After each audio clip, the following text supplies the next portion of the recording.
कि physiological changes जो ही खत्म हो जाता है वहीं पर एक टॉपिक स्टार्ट होता है, उसको बोलते हैं डायग्नोसिस ऑफ प्रेगनेंसी। उसमें भी इसके जैसी चीजें होती है, बस यूपीटी कितने टाइप का होता है, सर्विस में क्या चेंजेस देखने को मिलेंगे, डायग्नोसिस कैसे करते हैं, फीटल वेट कैसे पता करते हैं, अंडर हाइट कैसे पता करते हैं, वो मिला के डायग्नोसिस ऑफ प्रेगनेंसी ये टॉपिक आ जाएगा। उसके बाद अब बीच में थोड़ा सा जब हम साइन पढ़ते हैं तो तीन टाइप की फाइंडिंग पढ़ते हैं। एक चीज ये भी पढ़ेंगे, एक प्रीसम्प्टिव, दूसरी प्रोबेबल और तीसरी पॉजिटिव। प्रीसम्प्टिव का मतलब ये होता है कि एकदम सब्जेक्टिव, सब्जेक्टिव का मतलब होता है कि फीमेल खुद बताएगी। प्रोबेबल का मतलब है हम लोग हेल्थ केयर प्रोवाइडर ऑब्जर्व करेंगे, ये भी 50-50 है और इसकी कोई गारंटी है नहीं, और ये 100% श्योर है। पॉजिटिव होता है वो श्योर प्रेगनेंसी को पॉजिटिव करने वाले टेस्ट। ठीक है, समझ में आ गई बात? आवाज ज्यादा गूंज रही क्या? अब ठीक आ रही? अब तो ज्यादा नहीं है, ठीक है, कम तो मैंने कर लिया। अब आता है सबसे पहले जेनेटिक ऑर्गन से रिलेटेड बात कर रहे हैं। पहला आता है वजाइना से रिलेटेड। अब जो फीमेल प्रेग्नेंट होती है इसमें क्या क्या चेंजेस आएगा वजाइना से रिलेटेड हम बात करें तो सिंपल फॉर्मूला है कि फीमेल प्रेग्नेंट होगी तो जेनाइटल ऑर्गन में ब्लड सप्लाई बढ़ेगी। ब्लड सप्लाई बढ़ेगी इसका मतलब वस्कुलरिटी भी बढ़ेगी, तो वस्कुलरिटी बढ़ेगी तो कलर चेंज देखने को मिलेगा। तो कलर चेंज वजाइना से रिलेटेड दो साइन आते हैं, एक थोड़ा सा सुनना, एक होता है वजाइनल कलर चेंजेस, वायलेट भी बोलते हैं उसको, डस्की कलर भी बोलते हैं उसको, ब्लू डिस्कलरेशन भी बोलते हैं। कुछ भी तीनों में से ऑप्शन है, मीनिंग एक ही है, वायलेट कलर भी हो सकता है, डस्की कलर भी हो सकता है, ब्लू कलर भी हो सकता है। तो इसमें जो वजाइना में जो कलर चेंज होता है, एक होता है जैकमर साइन, कौन सा साइन, और एक होता है चैडविक साइन। पूरी बात सुन लेना पहले, एक होता है जैकमर साइन, एक होता है चैडविक साइन। जे का मतलब यहाँ पर वजाइनल कलर चेंजेस है, जे का मतलब, और अगर बाई चांस ये ऑप्शन में नहीं हो तो चैडविक साइन का मतलब यही है, blue discoloration of the vagina. क्या बोला मैं? पहली प्रायोरिटी किसको जाएगी? जैकमर ऑप्शन में नहीं है तो कौन सा जाएगा? वैसे ही सर्विक्स का कलर चेंज हो जाएगा, bluish discoloration of the cervix. पहली प्रायोरिटी किसको जाएगी? तो सी से सी याद कर लो, तो bluish discoloration of the cervix is called Chadwick sign. Chadwick option में नहीं है तो जैकमर, और वजाइनल क्या बोलते हैं ब्लूइश डिस्कलरेशन जैकमर साइन, वो ऑप्शन में नहीं है तो वजाइना के लिए पहला वर्ड कौन सा आएगा, जे या सी? सर्विक्स के लिए पहला कौन सा आएगा? बस इतना समझ आएगा, एक बात तो ये याद हो जाएगी पक्की। दूसरा, जब फीमेल प्रेग्नेंट होती है तो ब्लड सप्लाई बढ़ती है, ब्लड सप्लाई बढ़ती है इसका मतलब वहां पर एक बाउंडिंग टाइप का सेंसेशन आता है। इसका मतलब वजाइना के हमने कॉर्निश पढ़े थे, आपको याद होगा, लेयर, ये लेटरल, इस साइड वाली एंटीरियर, इस साइड वाली पोस्टीरियर, चार कॉर्निश पढ़े थे। तो जब उसका हम जैसे पीरियड एग्जामिनेशन करें या वैसे भी अगर देखें तो यहाँ पर ब्लड सप्लाई ज्यादा होने की वजह से यहाँ पर थोड़ी पल्स ज्यादा फील होगी, वजाइनल कैनाल में ज्यादा पल्सेशन फील होगा, उसको बोलते हैं ऑसिएंडर साइन। कौन सा साइन? ऑसिएंडर। ऑसिएंडर साइन किससे रिलेटेड है? वजाइनल पल्सेशन से रिलेटेड है। लगभग सारे साइन 6 से 8 वीक पे आते हैं, जितने भी साइन आते हैं जो प्रोबेबल में आएंगे वो सारे के सारे कब आते हैं? 6 to 8 वीक। क्या ये बात भी समझ में आ गई? दो बातें, ठीक है। तो पहले तो वजाइना से रिलेटेड लिख देते हैं, थोड़ी बहुत इडिमा जैसा फील होता है, पिगमेंटेड हो जाती है ब्लड सप्लाई की वजह से, जैकमर साइन देखने को मिलता है। जैकमर ऑप्शन में नहीं हो तो सेकंड प्रायोरिटी पे कौन सा बोल दोगे? मैंने यहाँ चैट लिखा नहीं है,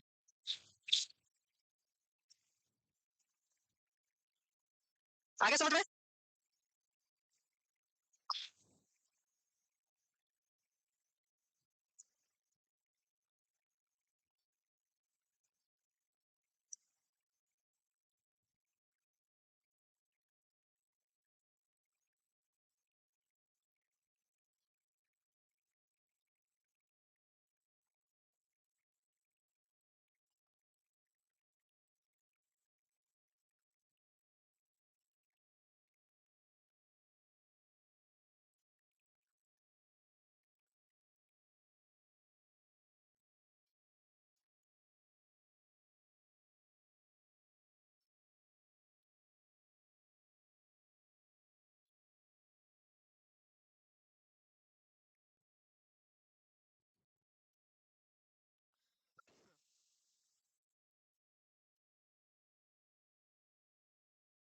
हो गया?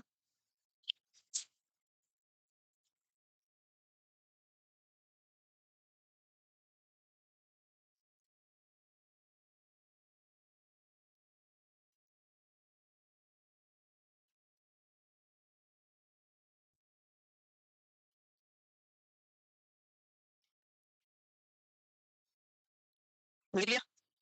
आगे बढ़े, थोड़ा बहुत वैसे सीक्रेशन से रिलेटेड भी कुछ बात पढ़ लेते हैं। थोड़ा सीक्रेशन ज्यादा प्रेगनेंसी की वजह से, कौन से हार्मोन की वजह से? एस्ट्रोजन हार्मोन की वजह से मेनली। एसिडिक होते हैं, थोड़ी पीएच चेंज होती रहती है लेकिन रहती है एसिडिक ही है। थोड़ा लैक्टोएसिड बेसिकली ज्यादा काम करने लगता है, इस वजह से सीक्रेशन और ज्यादा रहते हैं। ये थोड़ा सा याद रखना है कि वजाइना में जो सीक्रेशन होते हैं और उसमें ज्यादा सीक्रेशन की वजह से कौन सी सेल देखने को मिलती है, उसको बोलते हैं नेविकुलर सेल इन क्लस्टर्स। क्लस्टर्स का मतलब होता है ग्रुप ऑफ सेल, ग्रुप्स में, जैसे ग्रुप्स में होते हैं तो वैसे ही कि वजाइना में सीक्रेशन से रिलेटेड कौन सी सेल देखने को मिलती है, उसको बोलते हैं नेविकुलर सेल्स। छोटा सा सवाल है, बाई चांस आ जाए तो, इतना डीप आता तो नहीं है बट बाई चांस आ जाए तो थोड़ा सा ऐसे ग्रेप्स लाइक थोड़ा याद रख सकते हो। मैं थोड़ा लेट नहीं हूँ?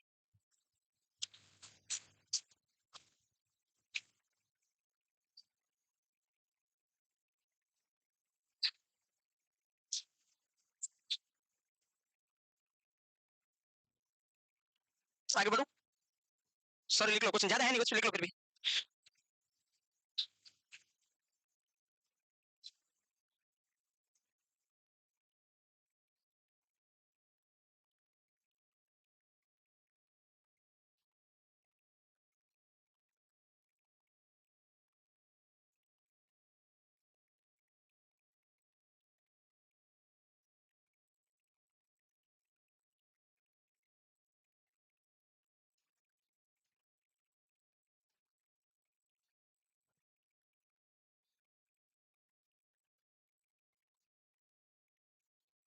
आगे बढ़ेंगे, लिख लिया सबने? यूट्रस से रिलेटेड वैसे हम पहले डिस्कस कर चुके हैं, बट फिर भी जो इसमें लिखा है मैं आपको बता देता हूँ क्या क्या लिखा होगा। यूट्रस में ये बोलते हैं कि जब फीमेल नॉन प्रेग्नेंट होती है तो यूट्रस की लेंथ 7.5 सेंटीमीटर होती है, पता आपको? जैसे यूट्रस की लेंथ रहती है 7.5 सेंटीमीटर, जो जो प्रेगनेंसी आगे बढ़ती है तो फंडस की हाइट बढ़ती है, ये हाइट तो यही रहती है, फंडस की हाइट बढ़ती है और बढ़ते बढ़ते 36 वीक पर जाते जाते 5 गुना हो जाती है, ये तो बताइए आपको। तो एक तो ये याद रखना है कितनी हाइट बढ़ जाती है। और वेट 60 ग्राम का यूट्रस होता है, वो कितने ग्राम का हो जाता है? 960, कितना 60 का? लगभग 1 किलो के हो जाता है। यूट्रस में जो अपर यूट्राइन सेगमेंट होता है, इसमें जो मसल्स होती है उसको बोलते हैं लॉन्गिट्यूडनल मसल्स फाइबर। कौन सी मसल्स फाइबर? और जो लोअर यूट्राइन सेगमेंट में जो मसल्स होती है उसको बोलते हैं सर्कुलर मसल्स फाइबर। कौन सा? जब लेबर होता है इन दोनों मसल्स में कोऑर्डिनेशन होना जरूरी है, अगर इन दोनों मसल्स में कोऑर्डिनेशन नहीं होता तो लेबर नहीं हो सकता। इसको बोलते हैं बकेट होल्डिंग फैशन। क्या बोलते हैं? बकेट, बकेट मतलब बाल्टी, बकेट इसी को बोलते हैं पोलैरिटी ऑफ यूट्रस, अगर कोई याद आ रहा हो तो। बकेट, ये लेबर में पढ़ेंगे, ऐसे ही बता रहा हूं, अभी तो लिखना भी नहीं है। Bucket holding fashion, bucket plastic की होनी चाहिए, सर्दी है, लोहे की नहीं होनी चाहिए। बकेट होल्डिंग फैशन, एक बाल्टी है आप कपड़े धोने वाली, उसको उल्टा करो, फिर उसको बाल्टी को अगर उल्टा करने के बाद ऊपर से दबाओगे तो नीचे से बाल्टी क्या होगी? उसका डायमीटर बढ़ेगा। इसीलिए जब लेबर होता है तो ऑक्सीटोसिन इंजेक्शन होता है, ये ऑक्सीटोसिन हमारी बॉडी में सीक्रेट होता है, वो क्या करता है?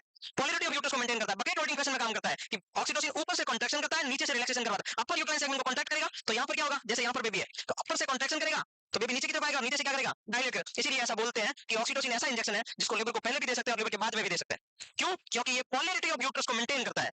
क्या मतलब हुआ? ये लॉन्गिट्यूडनल मसल्स फाइबर और सर्कुलर मसल्स फाइबर के बीच में एक्टिव कोऑर्डिनेशन का काम करता है। इसको कॉन्ट्रैक्ट करवाएगा तो इसको रिलैक्स करवाएगा। लेकिन एक इंजेक्शन ऐसा होता है जिसको मिथार्जिन के नाम से जानते हैं, नाम सुना होगा आपने, जिसको अर्गोनोमेट्रिन बोलते हैं। नाम सुना? मिथाइल अर्गोनोमेट्रिन, अर्गोनोविन। वो इंजेक्शन कभी भी बेबी की डिलीवरी होने से पहले नहीं दे सकते। वो ओनली यूट्रस को कॉन्ट्रैक्ट करवाता है, यूट्रस को ट्विच करवाता है, यूट्रस को कॉन्ट्रैक्शन करवाता है, वो सिर्फ यूट्रस को मोड़ता है। तो बेबी बाहर नहीं आया और आपने दे दिया तो यूट्रस फट सकता है, बेबी की डेथ हो सकती है। तो कभी भी मिथार्जिन को डिलीवरी से पहले नहीं देते। और हाइपरटेंशन होता है उसमें तो कभी मिथार्जिन देना ही नहीं है। क्यों नहीं देना हाइपरटेंशन में Methergine?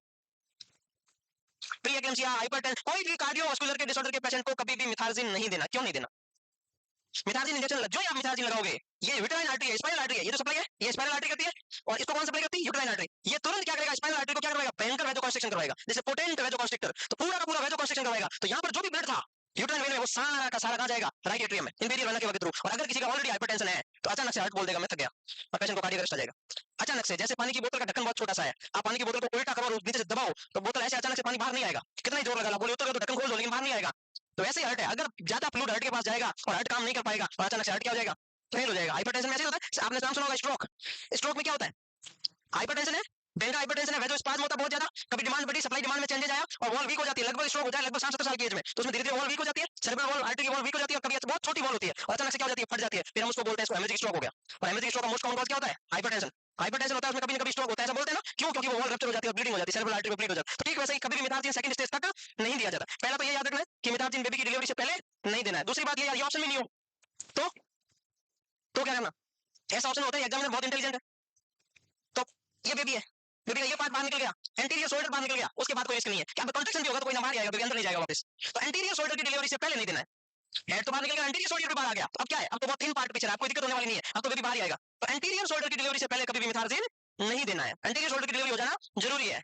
Before the delivery of the anterior shoulder oxytocin should not be given. ये बात को ध्यान रखना बहुत अच्छे से। याद है क्या? याद रहेगा? ठीक है। तो यूट्रस, यूट्रस 960 ग्राम का हो जाता है तो 60 का पहले कैपेसिटी बहुत कम रहती है बेचारे की, बाद में बहुत ज्यादा 1000 गुना बढ़ जाती है, अमनोटिक फ्लूइड प्लेसेंटा सब बढ़ जाता है। 7.5 सेंटीमीटर का होता है, बढ़ के 5 गुना हो जाता है।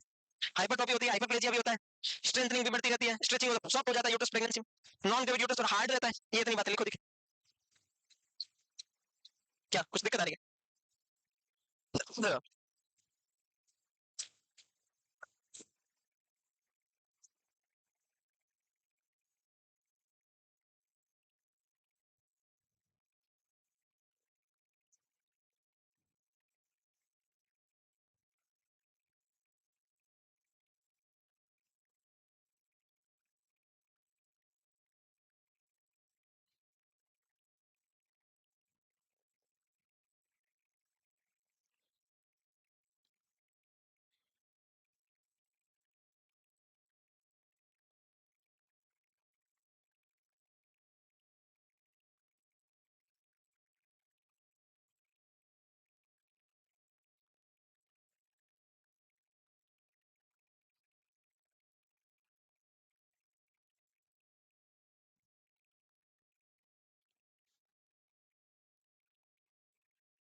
हो गया।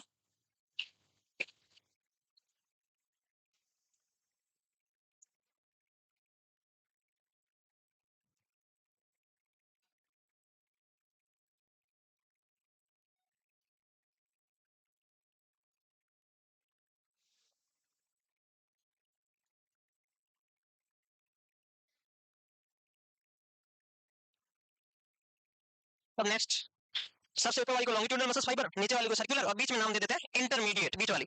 तो तीन प्रकार की मसल्स होती है, outer longitudinal, in circular, intermediate. जो स्ट्रॉन्गेस्ट होती है वो मायोमेट्रियम में पाई जाती है, इसीलिए इसको हम क्या बोल देते हैं, लिविंग। और वो फिगर ऑफ 8 जैसे रहती है। फिगर ऑफ 8 का मतलब क्या हुआ, कैसे, फिगर ऑफ 8 का मतलब होता है इस टाइप से, ऐसे इस टाइप से रहती है ऐसे। तो जब मिटाजिन लगाते हैं, इसमें बैंकर कॉन्स्ट्रिक्शन होता है। कॉन्स्ट्रिक्शन होता है, ये सारा ब्लड का पूरा इकट्ठा होकर ब्लड इंफीरियर वेना केवा के थ्रू राइट एट्रियम में जाता है। फिगर ऑफ 8 मसल्स में कॉन्स्ट्रिक्शन होता है।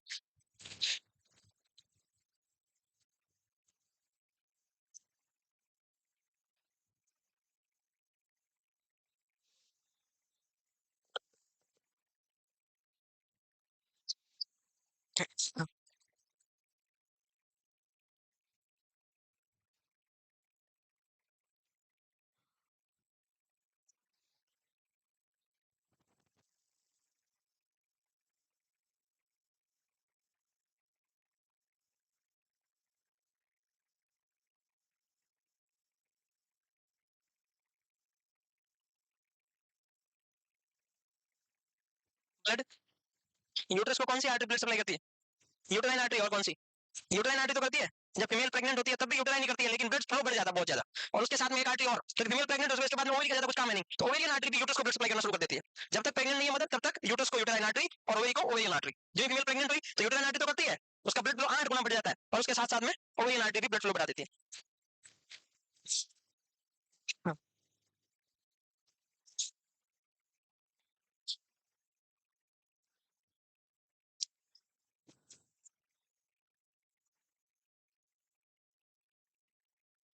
आगे बढ़े।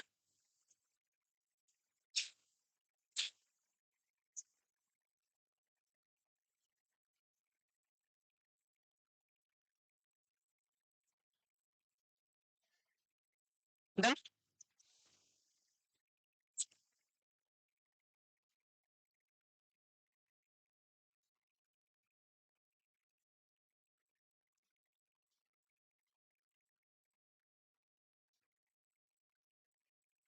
अब नॉन प्रेग्नेंट स्टेज में यूटेराइन आर्टरी ब्लड सप्लाई करती है, प्रेगनेंसी में ओवेरियन आर्टरी भी उतना ही ब्लड फ्लो देती है जितना यूटेराइन आर्टरी देती है। जब हम डॉपलर करते हैं, डॉपलर का मतलब ब्लड वेसल्स की स्टडी करते हैं, ब्लड वेसल्स की स्टडी करने को हम डॉपलर अल्ट्रासाउंड बोलते हैं। जब हम ब्लड वेसल्स की स्टडी करते हैं तो हमेशा देखते हैं, वेलोसिमेट्री का मतलब है ब्लड फ्लो, यूएसजी में ब्लड फ्लो देखना वेलोसिमेट्री कहलाता है। जब हम वेलोसिमेट्री देखते हैं तो यूटेराइन आर्टरी का डायमीटर डबल हो जाता है, ऐसा हम देखते हैं। उसमें यूएसजी में देखते हैं ब्लड यूटेराइन आर्टरी का डायमीटर क्या हो जाता है, डबल। क्यों, क्योंकि फीमेल प्रेग्नेंट है, ब्लड ज्यादा चाहिए इस वजह से, और ब्लड फ्लो जितना पहले कर रही थी उसका 8 गुना करने लग जाती है, तो यूटेराइन ब्लड फ्लो बढ़ जाता है। 8 फोल्ड का मतलब है, पहले माना कि 5 ml पर आर कर रही थी, 50 ml पर आर करेगी, 8 गुना मतलब 40 ml पर आर, 8 गुना हो गया।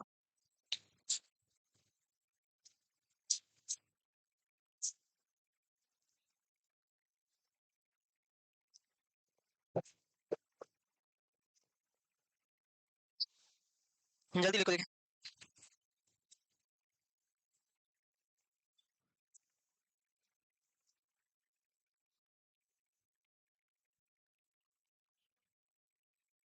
नोट्स बनाए हुए हैं पिछले बैच के, सही है।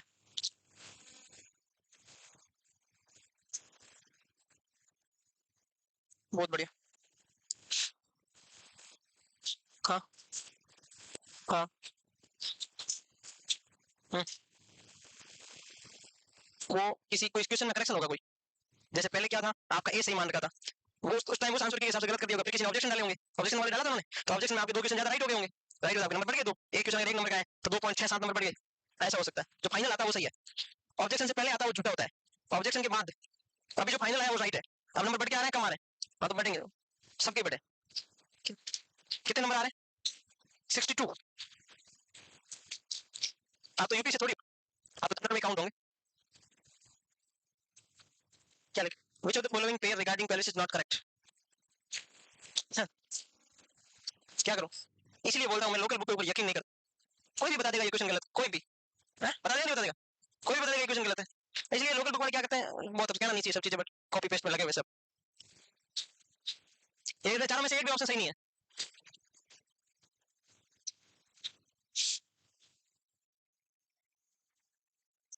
ऐसा होता है, हर एक पेज में एक या 4-5 पेज में एक क्वेश्चन ऐसा होगा, ये आपको पता तभी चलेगा जब आपने पढ़ के रखी होगी, पहले पता नहीं चलेगा, पहले आपको लगता है वो एकदम सही है। ऐसा नहीं होता कभी भी, स्टार्टिंग में ऐसा अपने को लगता है कि ये जो कह रहा है सही है, पढ़ाई करने के बाद पढ़ने में इसलिए कहते हैं थ्योरी पढ़ के एमसीक्यू पढ़ा करो, अपने आप आपको पता चल जाएगा ये क्वेश्चन गलत है, वरना पता ही नहीं चलता। यूट्रस, ये हमने पहले बता रखा है ना, जब फीमेल नॉन प्रेग्नेंट होती है यूट्रस कैसा रहता है, पायरिपोप, जब धीरे धीरे ग्लोबुलर हो जाता है, फिर ओवोइड हो जाता है, फिर स्फेरिकल हो जाता है। 6 वीक की प्रेग्नेंट होती है तो कैसा हो जाता है, जब 8 वीक की प्रेग्नेंट होती है तो क्रिकेट बॉल, जब 12 वीक की प्रेग्नेंट होती है तो फीटस हेड जैसा फीटस। ये सारी बातें समझा रखिए, एक बार और लिख लो, याद हो जाएगा। पहले पायरिफॉर्म, फिर ग्लोबुलर, ओवोइड, फिर स्फेरिकल। ये तो थोड़ा लंबा चला गया, फिर 6 8 12 याद रखना है, यानी cricket ball and foetus head.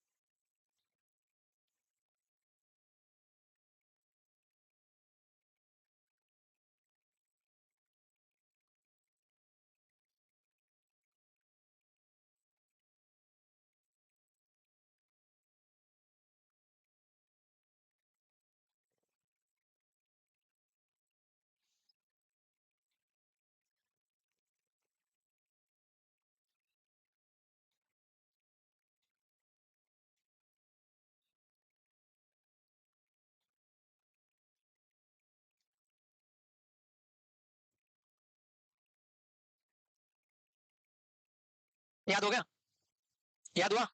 कुछ लोग क्या करते हैं, नोट्स बनाते ही भूल जाते हैं कि मैंने अभी 1 मिनट पहले नोट्स बनाया, मन में आता है कब नोट्स बनाऊं, कब पेन रखूं और कब दूसरी बातें याद करूं, पढ़ाई से नहीं रिलेटेड वो। और कुछ लोग नोट्स बनाने के बाद भी सोचते हैं कि मैं एक बार वापस रिवीजन कर लूं, आंखें बंद करके सोचता है अच्छा पहली लाइन में ये था, हेंस ये था और ये था, उनका सिलेक्शन जल्दी होता है। और नोट्स बना लिए बैठ गए तो फिर टाइम पास ही करोगे तुम, फिर तो घर जाके पढ़ना ही पड़ेगा तभी याद होगा, ऐसा नहीं होगा, ऐसे याद होगा नहीं, याद करने के लिए आपको रिवीजन करना ही पड़ेगा। प्रेगनेंसी में यूट्रस में कॉन्ट्रैक्शन आते हैं इरेगुलरली, उसको बोलते हैं ब्रैक्सटोन हिक्स कॉन्ट्रैक्शंस, बहुत कम इंटेंसिटी के साथ आते हैं। अगर फीमेल के यूट्रस में फीटस है तो ही आएंगे, इसका मतलब क्या हुआ, अगर इंट्रा यूटेराइन प्रेगनेंसी है तो ही ब्रैक्सटोन हिक्स कॉन्ट्रैक्शन आएंगे। तो क्वेश्चन आता है ब्रैक्सटोन हिक्स कॉन्ट्रैक्शन किस में एब्सेंट होते हैं, एब्डोमिनल प्रेगनेंसी में। ऐसी कोई भी प्रेगनेंसी जो अदर देन यूट्रस होती है उसमें एब्सेंट रहेंगे, पहली बात तो ये याद रखनी। Irregular, infrequent, spasmodic, painless, without any effect on dilation of the cervix, इतने कम होते हैं, इतने कम होते हैं, मतलब लेस देन 10 mm ऑफ के होते हैं, सिर्फ सेंसेस में हल्का, पता ही नहीं चलता, बहुत तेज नहीं होते, बहुत कम होते हैं, तो सर्विक्स के ऊपर कोई इफेक्ट नहीं डालते, सिर्फ हल्का सा उसको फील करवाते हैं धीरे, एकदम धीरे चलना है, हल्का सा उसको कभी कभी फील होगा बाई चांस, बहुत कम। Start at 6 week but mother notice at 16 week, हो जाते हैं 6 वीक पर, इतने वीक होते हैं कि मदर को पता ही नहीं चलता कि थोड़ी थोड़ी कॉन्ट्रैक्शन है, उसको लगता है ऐसे ही कुछ गैस बनी होगी। इंट्रा यूटेराइन प्रेशर लगभग 10 से कम होता है, इसलिए दर्द नहीं होता, पेन होता है 10 से ऊपर जाने पे, 10 से कम में पेन होता नहीं। और एब्डोमिनल प्रेगनेंसी है तो ब्रैक्सटोन कॉन्ट्रैक्शन एब्सेंट रहेंगे।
लिख लिया क्या,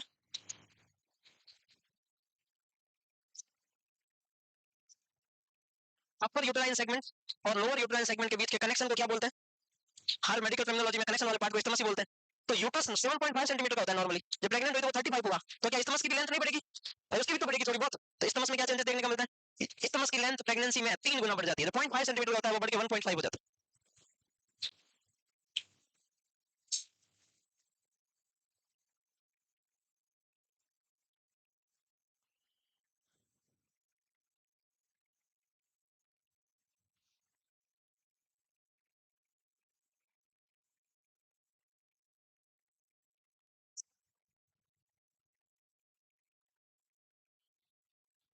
हेगार साइन क्या होता है, एग्जाम में सबसे इंपॉर्टेंट साइन है हैगार साइन, इसके जस्ट बाद में हैगार साइन। क्या होता है हैगार साइन? पहला क्वेश्चन तो ये है कि हैगार साइन का मतलब है इमेज आएगा, पहला इमेज आता है, सीधा लिखा हुआ कुछ नहीं आता है, इमेज दे दिया, बताओ ये कौन सा साइन है। पहला क्वेश्चन तो ये है। हैगार कैसे पता चला हैगार है? दोनों हाथों से, बाई मैनुअल एग्जामिनेशन। कैसे असेस करते हैं? बाई मैनुअल का मतलब मैनुअली दोनों हाथों से असेसमेंट करते हैं। क्या करते हैं? अच्छा एक बात बताओ, इंप्लांटेशन अपर यूटेराइन सेगमेंट में होता है कि लोअर में? तो जिस पार्ट में इंप्लांटेशन होगा वो पार्ट हार्ड होगा सॉफ्ट, तो लोअर वाला पार्ट फिलहाल खाली है 6 वीक तक, पहले 6 वीक में लोअर पार्ट में कुछ भी नहीं है, तो lower uterine segment feeling soft is called Hegar sign at the 6th week of the pregnancy. Hegar sign क्या है? When we assess by manual examination of the uterus, the lower uterine segment is feel soft because of the implantation in the upper part of the uterus. At the 6th week of the age assessment time is called Hagar sign. तो क्या है? Softening of the lower uterine segment लगभग 6 से 10 week के बीच में by manual examination से, उसको बोलते हैं Hagar sign.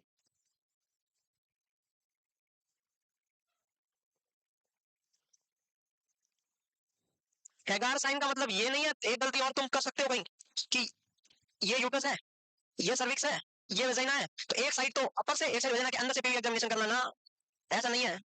ऐसे तो मेम्ब्रेन रप्चर हो जाएगी, अबॉर्शन हो जाएगा, ऐसा नहीं होता।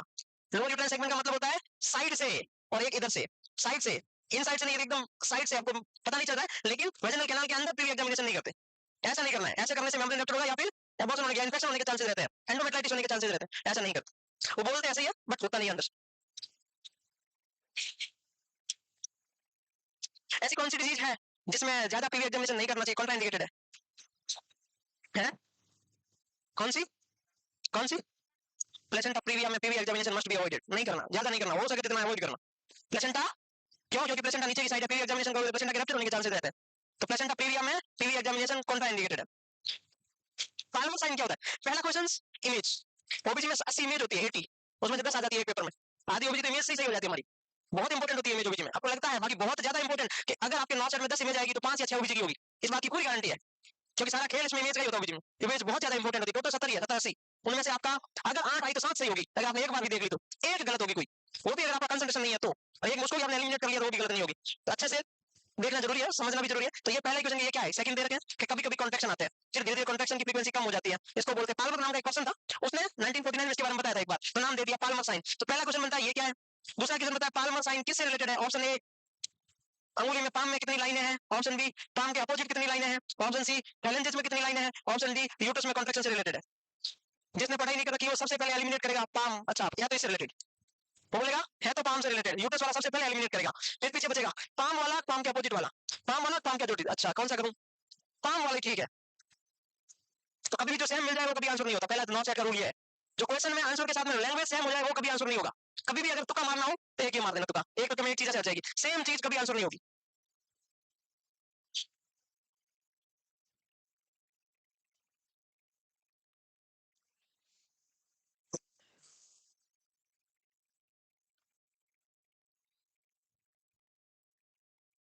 क्या हुआ?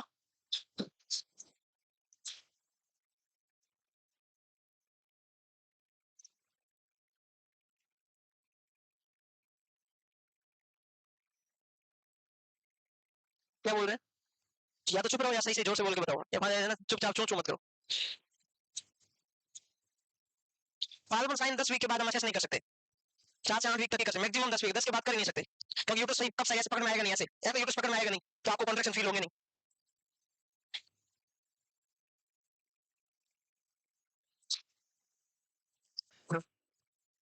हम्म,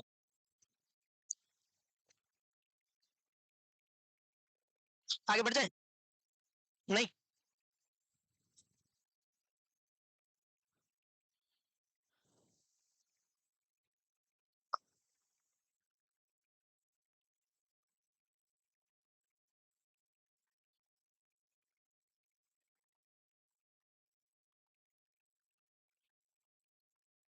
1949 में और क्या हुआ था?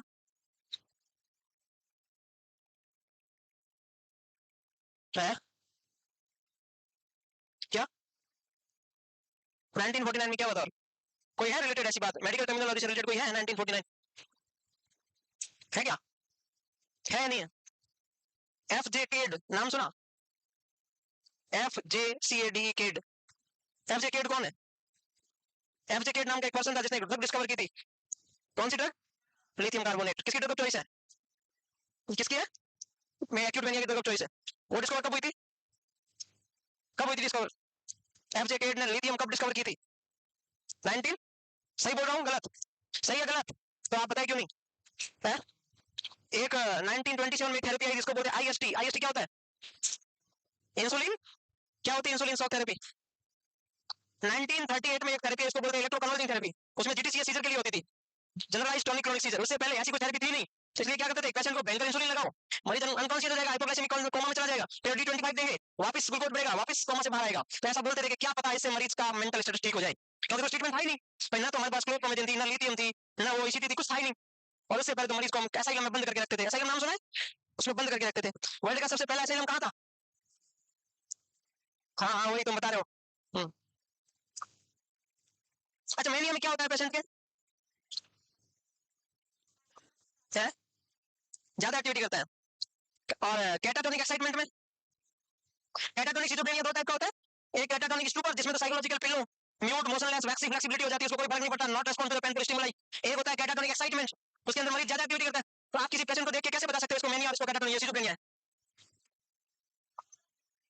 पेशेंट को देख के कैसे पता कर सकते हो इसको मेनिया है और इसको सिजोफ्रेनिया है? बस बाकी टाइप छोड़ो, इसको मतलब एक्साइटमेंट है बट फिर भी इसको सिजोफ्रेनिया। दोनों पेशेंट एक्साइटेड है।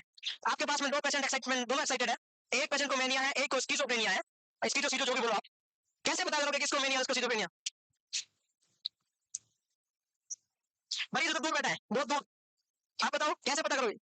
मेनिया में कभी भी पेशेंट खतरनाक डेंजरस नहीं होता, हैप्पी रहता है बहुत ज्यादा। ओवर एक्साइटेड रहेगा बट हैप्पी रहेगा, मारेगा नहीं किसी को, डिस्ट्रक्टिव नहीं होगा। स्किज़ोफ्रेनिया का पेशेंट मर्डर कर सकता है, मार सकता है या खुद कुछ मतलब डेंजरस होता है। समझ में आई बात? डिस्ट्रक्टिव पेशेंट होता है, डिजायर बिहेवियर होता है उसमें, उसके अंदर बहुत ज्यादा ऐसे यूं गुस्सा रहता है, विचित्र बिहेवियर रहता है उसमें, वो कुछ भी कर सकता है, कुछ भी करवा सकता है। मेनिया वाला खुश रहेगा, बहुत ज्यादा खुश रहेगा, बहुत ज्यादा खुश रहेगा, लेकिन हंस के बात करेगा। कुछ भी हो जाए डिस्ट्रक्शन नहीं होगा उसमें, एक पॉइंट से दूसरे पॉइंट पे तुरंत चला जाएगा, लेकिन किसी को टपकाएगा नहीं। ये थोड़ा ध्यान रखो। पता ही है वैसे तक मोर, मोर जानते हो व्हाट इज मोर? अरे मोर, पिकॉक। अब इस मोर के नाम में लगा दिया पिस्कॉक। क्या लगा दिया? अब यहाँ पे मोर क्यों बोला मैंने, इसके पीछे कोई वजह है।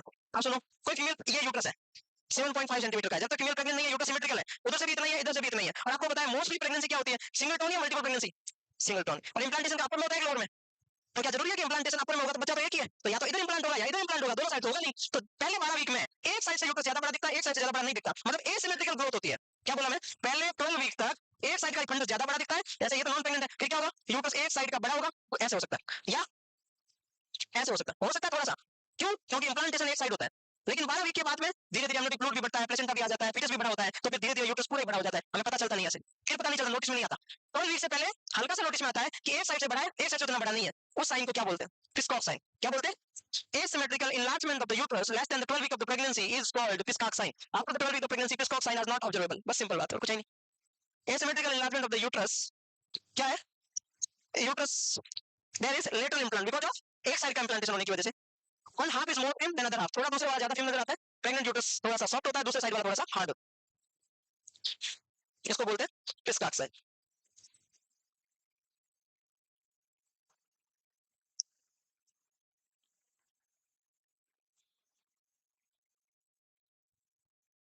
आगे बढ़े, जल्दी लिखोगे क्या? बोलना नहीं है ना?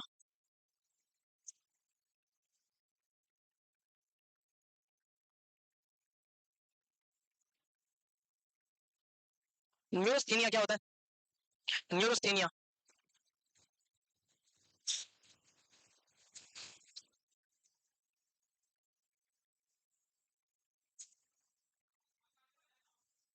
धीरे बोलो, जल्दी थक जाओगे। माइल्ड फिजिकल एक्सरशन के बाद भी मरीज को एक्सेसिव फैटिग होता है। Excessive fatigue after mild physical activity is called neurasthenia. Dyslexia है, डिसलेक्सिया क्या होता है? डिसलेक्सिया मैम नहीं पता? डिसलेक्सिया नहीं पता? ब्रीथिंग डिफिकल्टी, डिसकैलकुलिया, तुम ज्ञानी तो पूरे हो रहे। एक सवाल पूछूं, सही आंसर दोगे? पक्का है? सवाल तो सही होगा, मैं बेवकूफ हूं तो गलत पूछूंगा। और तुम्हें नहीं आया तो तुम्हारी हेडेक है, मैं क्या करूं, मैं तो सही पूछूंगा। What is catastrophic reaction? Catastrophic reaction क्या? ये मैक्सिमम लोग करते हैं, आप भी करते हो, मैं भी करता हूं, इस दुनिया में सब करते हैं।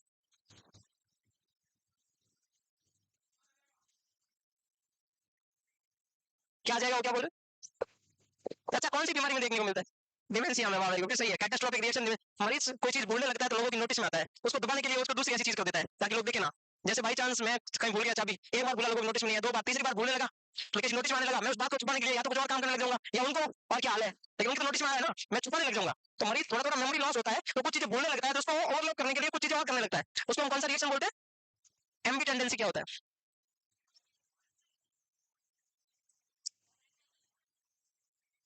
क्या क्या बोले, ये बोले क्या? चुप रहो, चुप रहो, ये बोले दो आइडिया के बीच में। हाँ है, मिसमैच बिटवीन टू है, इसको तो एम्बीवेलेंस बोल सकते, एम्बी टेंडेंसी। हाँ, मीनिंग वही है, what to do not to do. ये मोस्टली देखने में मिलता है हिस्टेरिकल फिट्स के पेशेंट में। Hysterical fits most commonly adolescent girl में आता है, यंग एज की गर्ल में ज्यादा देखने को मिलता है हिस्टेरिकल फिट्स। हिस्टेरिकल फिट्स का मतलब सूडो डिमेंशिया, आप मानते होंगे, जिसको आप मानते हो, जो मरीज जानबूझ के वो बोलते हैं ना, नाटक करना कि मुझे सीजर आ गया, तो उसको बोलते हैं हिस्टेरिकल फिट्स। तो हिस्टेरिकल फिट्स का पेशेंट हॉस्पिटल में आता है ना, तो उसको पता है, वो नाटक करता है कि मुझे सीजर आ गया, मैं अनकॉन्शियस हूँ, वो नाटक करता है कि मैं अनकॉन्शियस हूँ, लेकिन डॉक्टर है, उसने पढ़ाई कर रखी है, तो डॉक्टर दो चार गालियां देगा उसको, अटेंडेंट को, जो लेके आए उनको जो ही सिंपैथी मिलेगी, वो अंदर ही अंदर से खुश होगा पर्सन, तो मेरे को डांट ही पड़वानी थी इनको, फिर और थोड़ी डांट पड़ेगी, और फिर वो भूल जाता है पर्सन। फिर डॉक्टर ऐसे धीरे से उनको सुना के बोलता है, डॉक्टर जानबूझ के बोला बनता है कि पेशेंट को पता नहीं चलना चाहिए मैं क्या बोल रहा हूँ, जानबूझ के सुना के बोलना चाह रहा है ताकि, और धीरे से बोलता है पेशेंट सुन नहीं ले, ऐसे बोलता है, इसमें पेशेंट को सीजर आता है, लेकिन पेशेंट की है ना आधी बॉडी काम करती है, आधी बॉडी काम नहीं करती, अभी हम चेक करते हैं, ठीक है, ऐसा करते हैं। फिर वो बोलेगा इधर हाथ उठा, मरीज उठाता नहीं है, नहीं उठाता है, फिर दूसरी बार बोलता है बात करना चाहिए, इधर हाथ उठा, मरीज उठाता नहीं, मरीज बोला मैं तो कॉमन हूँ, मैं क्यों उठूं, अंदर मैं तो कॉमन हूँ, फिर ऐसे बात करता है, कैसे है, क्या है, बीपी चेक करता है, करते करते अचानक से बोल देगा राइट हैंड उठाना, ऐसे करके याद आ जाता है वो। इसका मतलब ये हुआ कि पेशेंट करो कि नहीं, फिर उसको अजीब बात निकाल रहा है, वैसे करता है, निकालो नहीं निकालो, निकालो नहीं, मतलब उसमें नहीं होता, उसमें करो नहीं करो, करो नहीं करो, इसको बोलते हैं एमबी टेंडेंसी। ऐसा होता है, गांव में होता है ज्यादातर, गांव में से पेशेंट आते हैं, ऐसा होता है सच में। ऐसे पेशेंटों का एक ही इलाज मस्त है, जो हम किया करते थे, मैंने भाई नर्सिंग, आप तो नर्सिंग करने के बाद में आपकी एक साल जॉब नहीं लगे ना, आप डिप्रेशन में चले जाते हो। अब मेरी हमारी सोचो आप, 2013-14 में नर्सिंग कर लिया, मैं पता ही नहीं था एम्स क्या होता है, हमारी जॉब लगी 17-18 में, 3 साल कभी पढ़े ही नहीं, गाँव में सुइयां लगी, घूम घूम के दिन में 100 जनों के घर में जाते हो, इतना मतलब लोगों के घर बुलाते जाते, लोग बोलते डॉक्टर साहब, और इतना भाई गाड़ी लेने आती, छोड़ के जाते बैग, सुई लगा के आते, कितने पैसे, 200 रुपए, इतना अच्छा फील होता है कि हम ही इस दुनिया के डॉक्टर। कुएं का मेंढक समझते हो? कुएं के मेंढक को लगता है इस दुनिया का सबसे बड़ा मगरमच्छ मैं ही हूँ, और इससे बड़ा कोई कुआं नहीं है, क्योंकि वो उससे बाहर निकले ही नहीं, तो हम अपने गांव से बाहर निकले ही नहीं, हम लगता था हम ही सबसे बड़े डॉक्टर है। धीरे धीरे रियलाइजेशन हुआ ये कुछ नहीं है, ये धोखा है, अगर यहाँ रह गए 1 साल और तो फिर खराब हो जाएंगे। अचानक से मन में ख्याल आया, छोड़ छाड़ के सब निकले, तब कहीं जाके आज कंपाउंडर बने डॉक्टर से। कंपाउंडर समझते हो? नर्सिंग स्टाफ बने, बेड शीट चेंज करने वाले हैं उसमें, और बहुत ज्यादा खुश है, गांव के डॉक्टर से अच्छा हुआ, कभी भी आपका डिमोशन हो सकता है 1 मिनट में। आज आपको ज्यादा पैसे मिल रहे हैं प्रैक्टिस में, प्राइवेट जॉब में 1 मिनट लगेगा, आपकी छुट्टी हो सकती है। प्राइवेट सेक्टर में छुट्टी करने के लिए ज्यादा कुछ नहीं चाहिए, ट्रेनिंग चाहिए मस्त। ट्रेनिंग क्या है, जो स्टाफ पुराना होता है उसका इंक्रीमेंट बढ़ता है, मैं बता रहा हूँ, जो प्राइवेट काम को पसंद करते हैं उनको कह रहा हूँ। नया स्टाफ आता है 9,000 में, 1 साल में 1,000 बढ़ता है, 6 साल पुराना उसकी सैलरी वही 17,000, अब नया आएगा 8.5 या 9 में, तब वो स्टाफ जितना काम सैलरी वो अकेला ले रहा है, कहीं ना कहीं अंदर हॉस्पिटल के मालिक के अंदर जलन तो हो ही रही है। अब क्या करेंगे वो, कुछ ना कुछ जाल फैलाएंगे मस्त वाला। जाल क्या हो सकता है, दो चार किसी से लड़ाई करवा सकते हैं, या जूनियर से लड़ाई करवा सकते हैं, या बोलेंगे टाइम से नहीं आ रहा, ये करवा सकते हैं। कुल मिला के उसको धीरे से निकालने के कुछ न कुछ तरीके होते हैं प्राइवेट हॉस्पिटल में। फिर एक दिन बोल देंगे देखो सब जने आपके खिलाफ है, इसका मतलब कुछ न कुछ आप में कमी होगी, ऐसा बोलते हो प्राइवेट हॉस्पिटल में, और 1 मिनट में भी छुट्टी हो जाती है, आपकी सैलरी बढ़ती नहीं है। और गवर्नमेंट हॉस्पिटल में जितने आप पुराने होते हो, काम का ग्राफ कम होता है, सैलरी का ग्राफ बढ़ता है, जो जो सीनियर हो आपको पेशेंट नहीं मिलेंगे धीरे धीरे, और सैलरी ऐसे जाएगी। प्राइवेट में रेस्पॉन्सिबिलिटी बढ़ेगी, और कभी भी कुर्सी खाली हो सकती है, दोनों चीजें होती है। सेफ्टी जरूरी है लाइफ में, इसलिए अगर आपको तकलीफ भी हो रही है ना, किसी को प्राइवेट जॉब अच्छा लग रहा है तो सोच लेना पहले ही, अभी सैलरी ज्यादा भी है ना तो भी छोड़ देना। अभी भी गवर्नमेंट में 30 मिल रहे हैं और प्राइवेट में 40 मिल रहे हैं, तो भी 30 वाले ज्यादा सही है, क्योंकि एक दिन ऐसा आएगा जब गवर्नमेंट में लाख मिलेंगे और यहाँ 30 मिलेंगे, ऐसा भी होता है, सच है ये। तो प्लीज थोड़ा बहुत समझने की कोशिश करें, गवर्नमेंट जॉब बहुत ज्यादा जरूरी है। आप क्या करें, वॉन ब्राउन फर्नाल्ड साइन, कुछ नहीं है दोनों, कभी जिंदगी में भी पेपर में नहीं आएगा। पहली बात तो ये, पहली बात तो ये, कभी पेपर में नहीं आएगा, आएगा ही नहीं, तुम्हें नहीं आएगा। यूटस कहीं से सॉफ्ट हो जाता है, तो उसको बोलते हैं वॉन ब्राउन। लेडीज साइन का मतलब मिडिल में से सॉफ्ट रिंग देखने को मिलती है, यूटस के जस्ट मिडिल में से, तो दोनों बातें याद रखो बस, आएगा नहीं, पक्का नहीं आएगा, नहीं आएगा, मैं कह रहा हूँ, गारंटी आएगा तो फिर हम पढ़ाएंगे नहीं।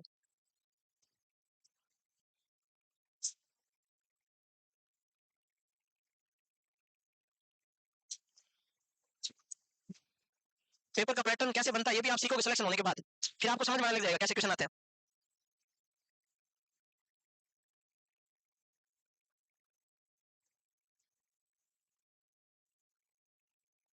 जल्दी करो देखें।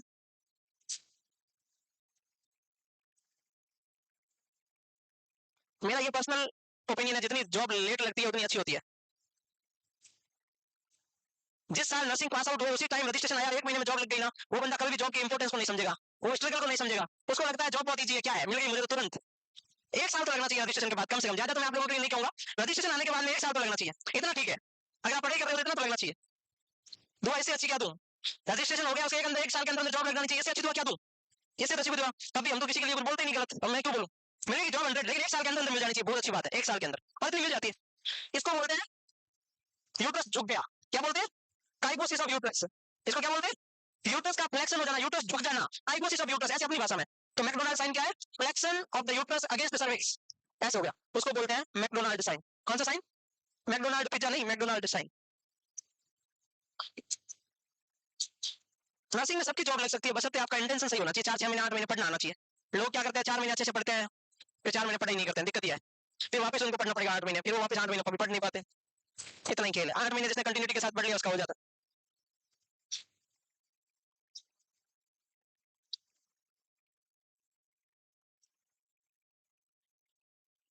हो गया। अब आता है सर्वाइकल साइन। सर्विस से रिलेटेड क्या साइन देखने को मिलता है? सिंपल बात है, एक तो चैडविक साइन आपको पता ही है, blue discoloration of the cervix is called. अब प्रेगनेंसी में क्या होता है, सर्विस सॉफ्ट हो जाती है। जब फीमेल नॉन प्रेग्नेंट होती है तो उसकी सर्विस होती है नोट की टिप जैसी, जब फीमेल प्रेग्नेंट हो जाती है उसकी सर्विस हो जाती है लिप्स जैसी, तो उसको बोलते हैं softening of the cervix is called Goodell sign. कौन सा साइन? 6 वीक पे आता है, कब आता है जी? Goodell sign. सॉफ्टनिंग, सॉफ्टनिंग लिख देना, कैसे लिखोगे? लिप्स जैसी, कैसे इंग्लिश में लिखोगे मुझे नहीं पता। अच्छा लिखा हुआ है, सॉरी लिखा हुआ, आपको मेहनत नहीं करनी पड़ेगी। यहाँ पर चैडविक साइन लिख देना, यहाँ पर है ना नीचे गुडेल के बाद, blue discoloration of the cervix at 6 week.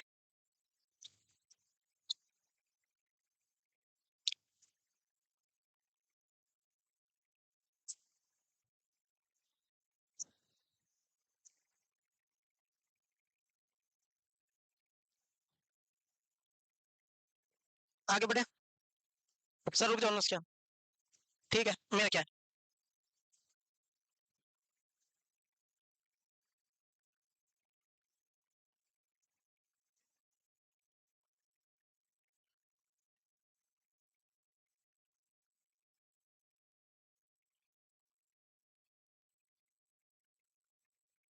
जल्दी कर देखे। नौ सेट एलोकेशन कब आ रहा है? सीट एलोकेशन कब आ रहा है? आज निकाल दे शाम को, आज या कल। फाइल आ रही है मेरे पास इसलिए बोल रहा हूँ, आज कर दे साइन, कर दो। नहीं फाइल आ रही साइन के लिए, कर दे साइन क्या? अब नाम कैसे, तुम्हारा फ्री में नाम नहीं था तो मेंस में कैसे लिखते हैं? हाँ हो गई, किसी का क्यों नहीं होगा, होगा जो ईमानदारी से पढ़ते हैं। आपका गेम होगा 100%, आपका भी होगा। ओ मेरी एक भी लाइन इंपॉर्टेंट नहीं है, पहली बात सुन लो। लेकिन नहीं पढ़ाया अगर, तो बहुत सारे लोगों का ऐसा होता है, प्राइमरी रिकॉर्डिव ऑर्गन ओवरी और फिजियोलॉजिकल चेंजेस बताए ही नहीं। इसलिए कह रहा हूँ कि ओवरी एक बार ओम रिलीज कर दिया, अगर फर्टिलाइजेशन हो गया तो कॉर्पस लूटियम बना देती है, और कॉर्पस लूटियम 6 वीक पे स्टार्ट होता है बनना, 12 वीक तक रहता है, 8 वीक पे पीक पे रहता है, ये बात पहले बता चुका हूँ, ठीक है ना? एक सबसे इंपॉर्टेंट बात तो यही है, उसके अलावा जो भी है सब मोह माया।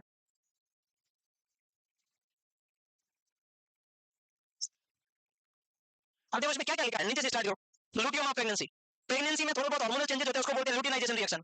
जो फीमेल प्रेग्नेंट होती है मेंस्ट्रुएशन साइकिल आना एब्सेंट हो जाता है, सबको पता है, ये लिखने की क्या जरूरत है बेवकूफ? ठीक। दूसरा, ऐसी चीज हार्मोन सेंसाइटोट्रोपिक से बनता है, उसको रिग्रेशन मतलब स्टार्ट हो जाता है, ठीक है वो बात भी पता है।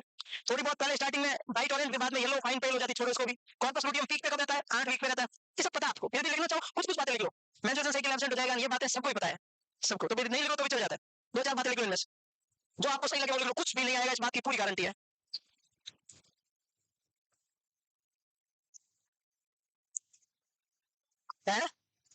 सीएचओ में भी नहीं आएगा बाबू, सीएचओ में ऐसे नहीं आता, सीएचओ में आएगा पिंटा का कॉज बताओ, और वो तुम्हें भी नहीं आता पिंटा। अब कुछ लोग बोल रहे पिंटा क्या होता है,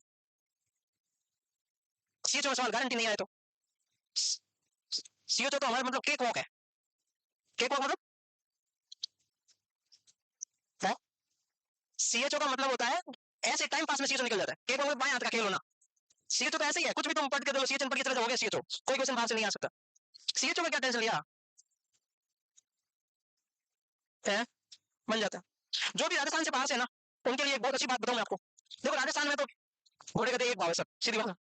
जो राजस्थान से बाहर से उनके लिए बताऊं मैं आपको, सच बात बताऊं आपको, बहुत अच्छी बात बताऊं, सुन, मेरे को पूरा रिसर्च है हमारे पास, ए टू जेड हमारे स्टूडेंट यही ध्यान रखते हैं। जो भी राजस्थान से बाहर से हैं और अगर वो बहुत ज्यादा कमजोर है स्टडी में, अगर उसको लगता है कि मेरा नॉलेज नहीं निकलेगा, फिर भी उसकी जॉब लगेगी 100%। बताओ क्यों?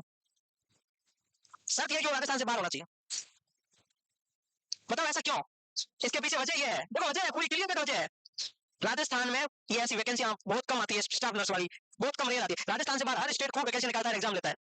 और सुनो, पूरी बात सुनो, पूरी पूरी सुनो तो समझ में आएगा। और वैकेंसी अगर आएगी और माना कि अगर 60,000 फॉर्म भरे या 70,000 फॉर्म भरे और 2-3 हजार बच्चे जेएनसी आ रखे हैं पिछले 1-2 साल में, ठीक है, और बाकी लोगों ने कोचिंग नहीं करी है या अच्छे से पढ़ाई नहीं करी है, तो यहाँ तो 2-3 हजार में से 200-300 नॉन सेट में निकल जाएंगे। बाकी जो बच्चे जो कमजोर मानते हैं अपने आप को बाई चांस कि मेरा तो नॉन सेट में नहीं होगा, लेकिन उसने कोचिंग ईमानदारी से की है, नॉन सेट उसका नहीं भी हुआ है, तो उन बच्चों के कंपेरिजन में वो ज्यादा इंटेलिजेंट है। स्टेट गवर्नमेंट की वैकेंसी जो भी होगी, चाहे वो महाराष्ट्र की डीएमईआर हो, चाहे यूपी का यूपीएनएचएम हो, चाहे यूपी यूएमएस हो, चाहे सेपई वाली वैकेंसी हो, चाहे कोई भी वैकेंसी हो यूपी की, या एचबीएसएस हो, बाबा फरीदकोट हो, मतलब हजारों वैकेंसी अगली मैं बता रहा हूँ, जिसका यहाँ पर 25 नंबर भी आते थे वो भी सिलेक्ट हो गए, क्योंकि उन बच्चों के कंपैरिजन में वो बच्चे ज्यादा इंटेलिजेंट है।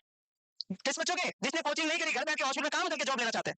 तो आप लोग घर छोड़ के आए हो तो आपको जॉब पक्की मिलेगी, बस आपकी इंटेंशन सही होनी चाहिए कि मेरे को पढ़ाई करनी है, चाहे मुझे नौ सेट मिले चाहे ना मिले। होप जिसने नहीं खोया उसकी जॉब लग जाएगी, और जिसने होप खो दिया फिर कुछ नहीं कर सकते, हिम्मत ही हार गया, उसका क्या कर सकते। ये सही बात है, रियल है ये। आगे बढ़े। राजस्थान वाले क्या करें? राजस्थान वालों को डबल खुशी इस बात पे होना चाहिए, आपने सौरव गांगुली नाम सुना, सचिन तेंदुलकर नाम सुना, दोनों को सुना। अगर सौरव गांगुली इंडिया में पैदा नहीं होता, आज वर्ल्ड का 1 नंबर बैट्समैन होता, तो सौरव गांगुली की गलती क्या है? वो सचिन के टाइम पैदा हो गया। तो राजस्थान वालों की गलती यही है कि सबसे इंडिया का कंपटीशन ज्यादा कहां है? राजस्थान में। तो सारे क्रीम क्रीम है, तो उसमें अल्ट्रा क्रीम होगा, वो निकल जाएगा। तो आप ज्यादा पढ़ो। और यहाँ जो सबसे गंदी बात राजस्थान वालों ने कर रखी है, बता दूं क्या कर रखा है? राजस्थान के लोग जिनको लगता है कि हमारा 9 सेट में नहीं होता है, उन्होंने बिहार को भी नहीं छोड़ा है, हर जगह सीएचओ। गारंटी इस बात की, बिहार, झारखंड, यूपी, गुवाहाटी, कोलकाता, हिमाचल, कहीं नहीं छोड़ा, सब जगह सीएचओ करने बैठे हैं। क्यों? क्योंकि कंपटीशन ज्यादा है, कोचिंग लगी, पक्के निकल गए। देख लो चाहे आप किसी भी ब्रांड को कहा है बिहार, बैठा हूँ मौज कर रहा हूँ, और जनरल में हो जाएंगे अपन। सही है ये? हाँ तो मैं कह रहा हूँ खूब बनते हैं खूब। कितने लोगों को मैं जानता हूँ मौज कर रहे हैं, वो कैसा हमारा नॉलेज में होगा नहीं, हमने मान लिया, लेकिन उनके कंपटीशन तो हम क्रीम है कि बिहार वालों के कंपटीशन। मैंने कहा भाई वो भी कोचिंग कर रहे थे, हाँ कंपटीशन हो गया है, पहले नहीं था क्योंकि वो पढ़ लिए, वो कोचिंग नहीं करते थे। तो सबसे ज्यादा नर्सिंग की कोचिंग है राजस्थान में, राजस्थान में है ना, तो इसीलिए ऑटोमेटिकली अगर भाई ज्यादा है तो ज्यादा ही पढ़ेंगे, 2 क्वेश्चन ज्यादा ही आएंगे राजस्थान वालों को। राजस्थान वालों को प्रैक्टिकल कुछ नहीं आता, थ्योरी में मास्टर है, प्रैक्टिकल कुछ नहीं आता। अगर बोल दो स्पीच लगाओ, बोलेंगे कैसे लगाना। अच्छा बोल दिया डेवल क्या बोलते हैं इंस्ट्रूमेंट, आज से बोला डेवल इंस्ट्रूमेंट क्या हो, डेवल ट्रैक का नाम सुना? मेरी जॉब लगी तब तो मुझे पता नहीं था ईटी ट्यूब क्या होती है, ट्रैकिस्टोमी ट्यूब क्या होती है, मेरी ऑल इंडिया 4 बार फर्स्ट रैंक आ चुकी थी, नहीं पता था, रियल बता रहा हूँ। जब तक आ चुकी थी 4-15 बार आ चुकी थी अंडर 10 रैंक, तब तक मेरे को नहीं पता था ट्रैकिस्टोमी और अंडर भुजी क्या होती है, नहीं पता था। इतना पता था, एक दिन पता चला प्लास्टिक की ट्यूब होती है, उसको भुजी बोलते हैं, कैसे यूज करना नहीं पता। नेचो पेरेंजल एयर में मुझे 2020 में पता चला, उल्टा करके डालते हैं, नहीं पता था। पहले मैं सोचता था सक्शन सिर्फ ईटी ट्यूब के कलेक्ट करने से हो जाता है, फिर बाद में पता चला घुसे घुसे के निकालना पड़ता है। पहले नहीं पता था। राजस्थान वालों को प्रैक्टिकल नहीं आता था, क्यों? ऐसे बात सच है ये बाहर वाले लोग अच्छा काम करते हैं, प्रैक्टिकल में मस्त काम करते हैं, हॉस्पिटल ड्यूटी करते हैं। यहाँ तो भाई खास एक बुक आती है सॉल्ट पेपर की, जो भी ऐसे सवाल पता ही आपको, वो पढ़ के एक दिन पढ़ के लिख के आ जाएंगे ना, तो हिंदी में पहले पूछते हैं क्या, पहले पूछते हैं हिंदी लिख सकते हैं क्या, जो इंग्लिश भी राजस्थान वालों को कम आती, इसीलिए ऐसा होता है। तो प्रैक्टिकल नहीं आता, थियरी में मास्टर है। इंस्ट्रूमेंट पहली बार 2019 में एम्स दिल्ली ने किया कि बहुत सारे लोग थ्योरी पढ़ के पास हो रहे हैं, सेक्शन करना नहीं आ रहा, तो उन्होंने क्या किया, ऐसा पेपर दिया 2019 वाला, 200 में से 140 क्वेश्चन इमेज और वीडियो, राजस्थान के 5 लोग सिलेक्ट नहीं हुए। लेकिन ऐसे लोग सिलेक्ट हो गए जिनको आता नहीं है बीपी कप्पा में कितनी होती है, जो सारे प्रैक्टिकल वाले, थ्योरी जीरो जिसकी, तो दिल्ली एम्स बोला गड़बड़ हो गई। तो क्या हुआ, पहला एम्स सितंबर में पेपर हुआ 2019 में, आपको याद होगा, उसमें सारे प्रैक्टिकल बोल दिया गया, पेपर कब होगा, सितंबर नेक्स्ट। एक साल में राजस्थान वालों ने कुछ नहीं किया, जितने भी पीडीएफ इकट्ठे किए और सारी इमेज रख ली, ऐसा होता है डॉयर, ऐसा होता है मॉरिस, ऐसा होता है वो, सब रख लिए कि मेरे को नोट वाला इमेज आ रहा है, सर ये मॉरिस होता है ना, हम कहा ये मॉरिस होता है, सर ये डॉयर, हाँ ये डॉयर होता है, सर ये कौन सा रिचर्डसन, हाँ रिचर्डसन, ये जॉल, हाँ ये जॉल, कैसे यूज करना क्या लेगा उसको बताएगा तो हम कर देंगे। सच में ये रियलिटी है ऐसा ही। अब राजस्थान वाले इंटेलिजेंट हो गए, प्रैक्टिकल हो गए, थोड़ा थोड़ा थ्योरी हो गई, फोटो देख लिए, ऐसे करके फिर पता चला कुछ लोग कम पढ़े, उसने बोला अपन जल्दी चले जाओ आउट ऑफ स्टेट, वहां के कंपैरिजन में तो क्रीम है, अंत में कहां राजा, वहां लगे हो। अब आप वाले पढ़ने शुरू हो गए, तब तक वो लग गई। अब आप देखो आपके स्टेट में ऐसा खूब है, क्योंकि आप पढ़ने शुरू हो, आप पहले स्टार्ट कर दिए, क्योंकि कोचिंग यहाँ पहले से थी, ऐसे करके वो चले गए। यही होता है, जो पहले जाग जाता है वो वहां सेट हो जाता है। कॉर्पस लूटियम वैसे 3 टाइप का होता है, कंटिन्यू एजाइल, परसिस्टेंस, प्रेगनेंसी में ग्रेविडियम हम बोलते हैं। कॉर्पस लूटियम पेरिकोटम स्ट्रूम के मतलब जो कॉर्पस एल्बिगेंस, अगर मेंस्ट्रुएशन सही किया जाएगा तो ये डिजनरेट हो जाएगा। कॉर्पस लूटियम की 3 फॉर्म होती है अलग अलग, ये सच है, इसमें कोई लाग लपेट नहीं, मैं तो मानता हूँ, मेरे को कुछ नहीं आता, तो बताने में कोई शर्म नहीं आती है।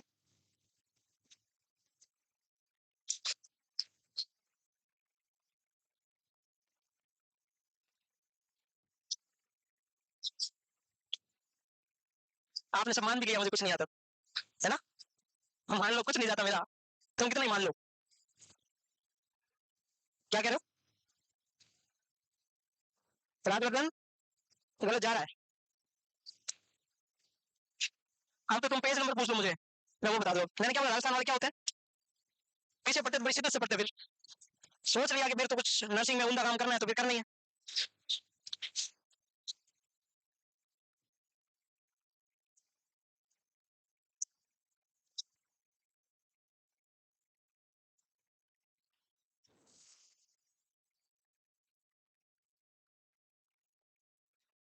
लिख लिया, डन, बोलो। कोई बात नहीं, नहीं लिखा था। इसलिए किसी को ना सबसे इंपॉर्टेंट बात है रोक नहीं होनी चाहिए। ये कभी नहीं सोचना, मैं कभी पहले स्टार्टिंग में नहीं सोचना मेरा नहीं होगा। सिर्फ ये सोचना है कि मैं मेहनत शिद्दत के साथ करूंगा या शिद्दत के साथ करूंगी, बस मैं एक साल मेहनत बहुत अच्छे से करूंगी, और एक साल भी नहीं हुआ तो 6 महीने और करूंगी, बाई चांस नहीं हुआ तो मेरा हो जाएगा कहीं ना कहीं। और अगर एक बार कहीं हो जाए, फिर आपने 4 महीने और पढ़ लिए, तो आपको फाइनल डेस्टिनेशन मिलता है। और एक बार हो जाए ट्रिपल कर दी तो फाइनल भी नहीं मिलता, बीच में ही अटक जाता है, ये भी दिक्कत है। तो डिपेंड करता है कि आपका डेडिकेशन कैसा है। अच्छा, प्रेगनेंसी के कौन से ट्राइमेस्टर में एमनोरिया होता है या फर्स्ट में सिर्फ? प्रेगनेंसी में एमनोरिया होता है, आप देखो हम पढ़ रहे हैं साइंस सिम्टम, तो सिर्फ एमनोरिया लिखो और कुछ नहीं लिखना, ऑल थ्री ट्राइमेस्टर बस। इम्प्लांटेशन के टाइम हल्की सी ब्लीडिंग होती है, उसको बोलते हैं एडमन साइन, वो तो पढ़ चुके हैं, वो तो पढ़ चुके हैं।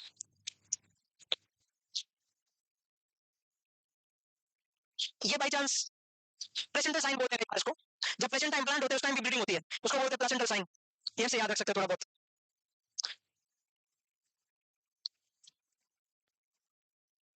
थोड़ा जल्दी लिखो प्लीज, समझदार होना सभी। फिजियोलॉजिकल चेंजेस हुआ अभी तक, कितनी प्रेगनेंसी आगे बढ़ी है, मॉर्निंग सिकनेस हो रहा है बेवकूफ, कितनी चीजें पड़ी आगे, सोचो आप।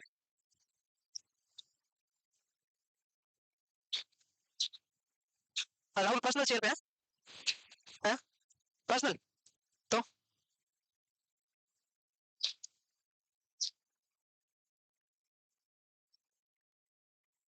डन,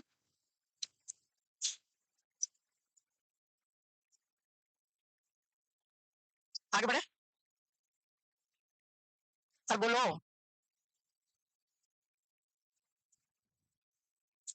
ये क्या हो रहा है, what do you mean by morning sickness?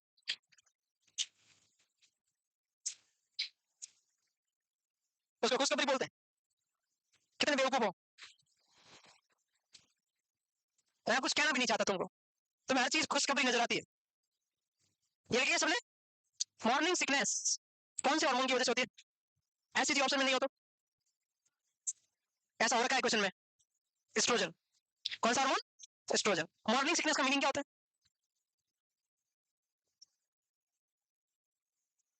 Pregnancy के पहले 12 वीक में बॉडी के फिजियोलॉजिकल चेंजेस की वजह से, एसिडी हार्मोन की वजह से, मेटल हार्मोन की वजह से उसको सुबह सुबह भूख नहीं लगना, डिस्पेप्सिया होना या वोमिटिंग जैसा फील आना। ज्यादा वेट गेन नहीं होता, पहले ट्राइमेस्टर 12 वीक में ओनली 1 kg वेट गेन होता है, क्योंकि 3 महीने तक लगभग लगभग वोमिटिंग होती रहती है। 3 महीने के बाद वोमिटिंग बंद हो जाती है, क्यों? क्योंकि एसिडी का लेवल कम हो जाता है। एसिडी और वोमिटिंग पीक पे रहती है लगभग 2 महीने की प्रेगनेंसी, क्योंकि एसिडी उस समय पीक पे रहता है। ये दोनों बातें पता है? तो एससीजी की वजह से इरिटेट होती है जीआईटी, और एक साथ में थोड़ा बहुत प्रोजेस्टेरोन भी इफेक्ट डालता है, लेकिन मेन रोल नहीं है उसका। तो एस्ट्रोजन पहला प्रायोरिटी एसिडी, दूसरा एस्ट्रोजन। उसकी वजह से क्या हो सकती है? वोमिटिंग जैसा फील आता है और मेलेज बेचैनी रहती है सुबह उठते ही। तो उठते ही क्या करना चाहिए? थोड़ा ड्राई टोस्ट वगैरह कुछ ऐसा ब्रेकफास्ट कर लेना चाहिए, और लिक्विड थोड़ा सा कम कर लेना चाहिए। ये मॉर्निंग सिकनेस प्रेगनेंसी में नॉर्मल है, ये नॉर्मल साइन है, ऐसा नहीं है कि एबनॉर्मल है। तो एबनॉर्मल क्या बोलेंगे? अगर किसी को बहुत ज्यादा वोमिटिंग हो जाए, इतनी वोमिटिंग हो जाए, इतनी वोमिटिंग हो जाए, इतनी वोमिटिंग हो जाए, इतनी वोमिटिंग हो जाए, हाइपर एमएसएस, हाइपर मतलब ज्यादा, एमएसएस मतलब वोमिटम, और ग्रेविडर मतलब प्रेगनेंसी, ये इमरजेंसी है। इसमें हॉस्पिटल में एडमिट करना पड़ेगा पेशेंट को, जान भी जा सकती है इसमें। पेशेंट को ब्रेन फेल हो सकता है, लिवर फेल हो सकता है, शॉक में जा सकती है, डिहाइड्रेशन हो सकता है, एसिड कुछ भी हो सकता है। हाइपर एमएसएस ग्रेविडर में कुछ भी हो सकता है। पहले होगा मेटाबॉलिक एल्कलोसिस, भयंकर वोमिटिंग की वजह से कौन सा एसिड बेस इंबैलेंस होता है? अरे एसीएल बाहर आता है तो क्या होता है? Hypokalemia and metabolic alkalosis, L के लॉस, के लॉस मतलब पोटेशियम लॉस, और एचसीएल बाहर आएगा तो H प्लस बाहर आएगा, तो बॉडी में पीएच बढ़ेगा, क्योंकि H प्लस और पीएच एक दूसरे के अपोजिट होता है। तो एसिडिक एनवायरनमेंट बाहर निकल गया तो बॉडी में अल्कलाइन एनवायरनमेंट बढ़ गया, और लेटर ऑन जब लंबे समय से वोमिटिंग होगी तो मरीज कुछ भी खाएगा वो क्या आ जाता है? बाहर आ जाता है। तो बॉडी में स्टोक फैट है वो फूटने लगती है, और स्टोक फैट होती है वो कीटोनिक बॉडी की बनी होती है, इसकी वजह से मेटाबॉलिक एसिडोसिस होता है। तो early complication metabolic alkalosis, late complication metabolic acidosis. Hyperemesis के वीडियो में देखने को मिलता है, दोनों बातें याद रखनी है। अर्ली में मेटाबॉलिक एल्कलोसिस और हाइपरएमएसिस का लेट कॉम्प्लिकेशन मेटाबॉलिक एसिडोसिस। आपने नाम सुना कोर्सकॉप साइकोसिस? क्या होता है?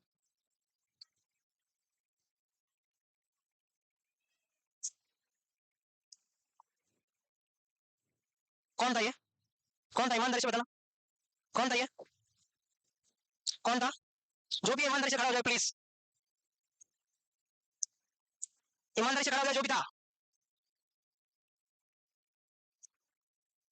मैं क्या क्या सुनाई नहीं दिया क्या? उस 10-15 जनों के ग्रुप में से जो भी था ईमानदारी से खड़ा हो जाए।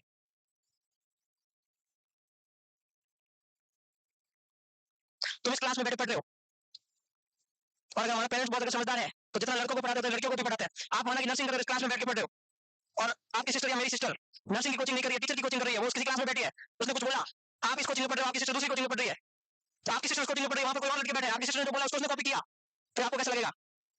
कैसा लगेगा बताओ देखो? किसी की आवाज की मिमिक्री करना, किसी की मजाक उड़ाना, किसी के बारे में बोलना, जिस चीज पे अपना कोई कंट्रोल नहीं होता उस चीज के बारे में बोलना कैसा लगेगा बताओ? जो चीज हमें हमारे लिए पसंद नहीं है हम दूसरों के लिए कैसे बोल सकते हैं? हम जो चीज बोल रहे हैं किसी के लिए वो हमारे परिवार वालों के ऊपर भी लागू हो सकती है। क्या हमारे परिवार वालों को कोई नहीं बोल सकता ये बात? क्या लड़के और नहीं है इस दुनिया में? हम तो किसी को बोल सकेंगे लेकिन हमारे परिवार वालों को कोई नहीं बोलना चाहिए। क्यों? तो ये स्पेशल हो गया सब कुछ। ये पूरी साइकिल है, पूरा चेन है। हम बोलते हैं इसका मतलब हम किसी को न्योता दे रहे हैं कि कोई हमारे परिवार वाले किसी पर्सन के बारे में कोई बोले। सीधा रूल है ये, जो चीज हमें हमारे लिए एक्सेप्टेबल नहीं है वो चीज नहीं बोल सकते हम। ये बहुत गलत कर रहे हो तुम खुश हो जाओगे, बोल के खुश हो जाओगे, लेकिन कहीं ना कहीं अपने साथ ही धोखा कर रहे हो। ये पूरा साइकिल है, घूम के वापस ही आता है कहीं ना कहीं, आ जाता है कहीं ना दिक्कत। प्लीज अपनी आदत सुधार लो। जितनी भी आदतें होती है ये आदतें एक दिन तकलीफ देती है, और बहुत ज्यादा तकलीफ देती है। 4-5 चीजों में तो छोड़ दो कम से कम, एक 4-5 चीजें ऐसी दिमाग में बिठा लो कि जो चीज हम बदल नहीं सकते उसके बारे में कभी नहीं बोलेंगे। फिर भी कुछ न कुछ बोलना है, बहुत भारी नुकसान हो जाएगा कभी, और उसकी भरपाई नहीं होती ऐसे नुकसान की। कुछ चीजें होती है जिसकी भरपाई की जा सकती है, कुछ चीजों की भरपाई भी नहीं होती, सिर्फ गिल्ट रह सकता है लाइफ में। सबसे इंपॉर्टेंट चीज होता है अपने लाइफ में कैरेक्टर, ये नॉलेज, ये वैल्यू सब साइड में होती है। अगर किसी की नजरों में हमारा कैरेक्टर गिर जाता है उसके बाद हम कितने भी इंटेलिजेंस क्यों ना हो, कोई काम का नहीं है वो। तो आपको अपनी नजरों में सही होना बहुत जरूरी है।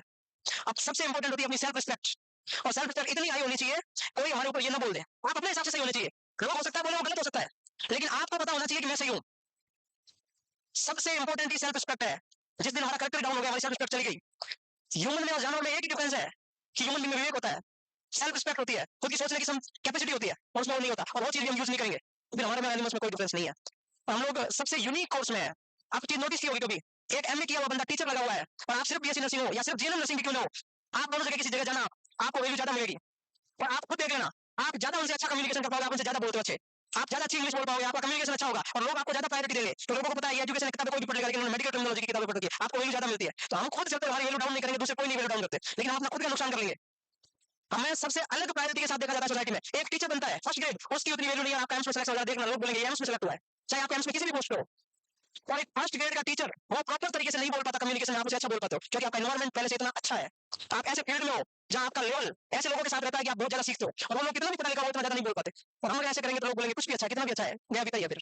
तो प्लीज रिक्वेस्ट है, नर्सिंग प्रोफेशन की ऐसे हरकतों की वजह से अगर आपको लगता है ना ये बात गलत है, तो घर में कभी भी अपनी सिस्टर से पूछ के देखना कि कुछ लोग ऐसे ऐसे करते हैं, आवाज ऐसे निकालते हैं, उनके बारे में लड़कियां क्या बातें करती है। पूरी एक नंबर का छटपुल्ला है। मैं इतना ही बोलूंगा, मेरे को ज्यादा गुस्सा भी नहीं आता आपके ऊपर। प्लीज, मैं लड़कों के साथ मेरी ज्यादा सिंपैथी इसलिए बोल रहा हूँ, ज्यादा गुस्सा भी नहीं रह सकता आपके ऊपर। कुछ बोलो, मैं मेरे को ज्यादा फर्क नहीं पड़ता, मेरे बारे में बोलो कोई फर्क नहीं पड़ता। हजारों लोग बोलते हैं, लाखों करोड़ों, कुछ तो ऐसे ऐसे बोलते हैं जिसके बारे में जानते नहीं तो भी बोलते हैं, फिर भी कोई फर्क नहीं पड़ता। लेकिन प्लीज किसी दूसरे की मजाक नहीं उड़ानी चाहिए, सबसे अच्छी बात यह है। आप ऐसे मत करो, लड़के तो बिल्कुल नहीं करना चाहिए। वैसे भी हम तो डिप्रेशन में 80-20 क्यों कर रहे हैं बेचारे। कोर्स ऑफ साइकोसिस का मीनिंग क्या होता है बताना? या तो डिहाइड्रेशन हो जाए, तो डिहाइड्रेशन किसकी वजह से होगा? ज्यादा वोमिटिंग की वजह से, या कोई ज्यादा दारू पी ले, मतलब अल्कोहल, तो उसमें भी क्या होता है, वोमिटिंग होता है। या किसी को माल न्यूट्रिशन हो जाए, या कोई स्टार्वेशन फास्टिंग करने लग जाए, उसकी वजह से बॉडी में थायमिन की कमी हो जाती है। किसकी कमी हो जाती है? थायमिन क्या है? विटामिन बी वन है। तो बी वन की जो एक्यूट डेफिशिएंसी होती है उसको बोलते हैं वर्निक्स इनसेफेलोपैथी। क्या बोलते हैं? वर्निक्स एक्यूट डेफिशिएंसी होती है उसको बोलते हैं वर्निक्स इनसेफेलोपैथी। और जब ये लंबे समय से ऐसी रहती है तो एक दिन ऐसा आता है कि ये इरिवर्सिबल हो जाती है, फिर मेमोरी लॉस भी होने लगता है। उसको बोलते हैं कोर्स ऑफ साइकोसिस।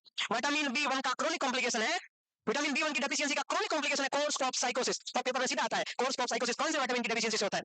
Vitamin B one. B one का नाम क्या है? थायमिन। और एक्यूट डेफिशिएंसी से क्या होता है? वर्निक्स इनसेफेलोपैथी। और बी वन की डेफिशिएंसी से बेरी बेरी बीमारी होती है। कौन सी?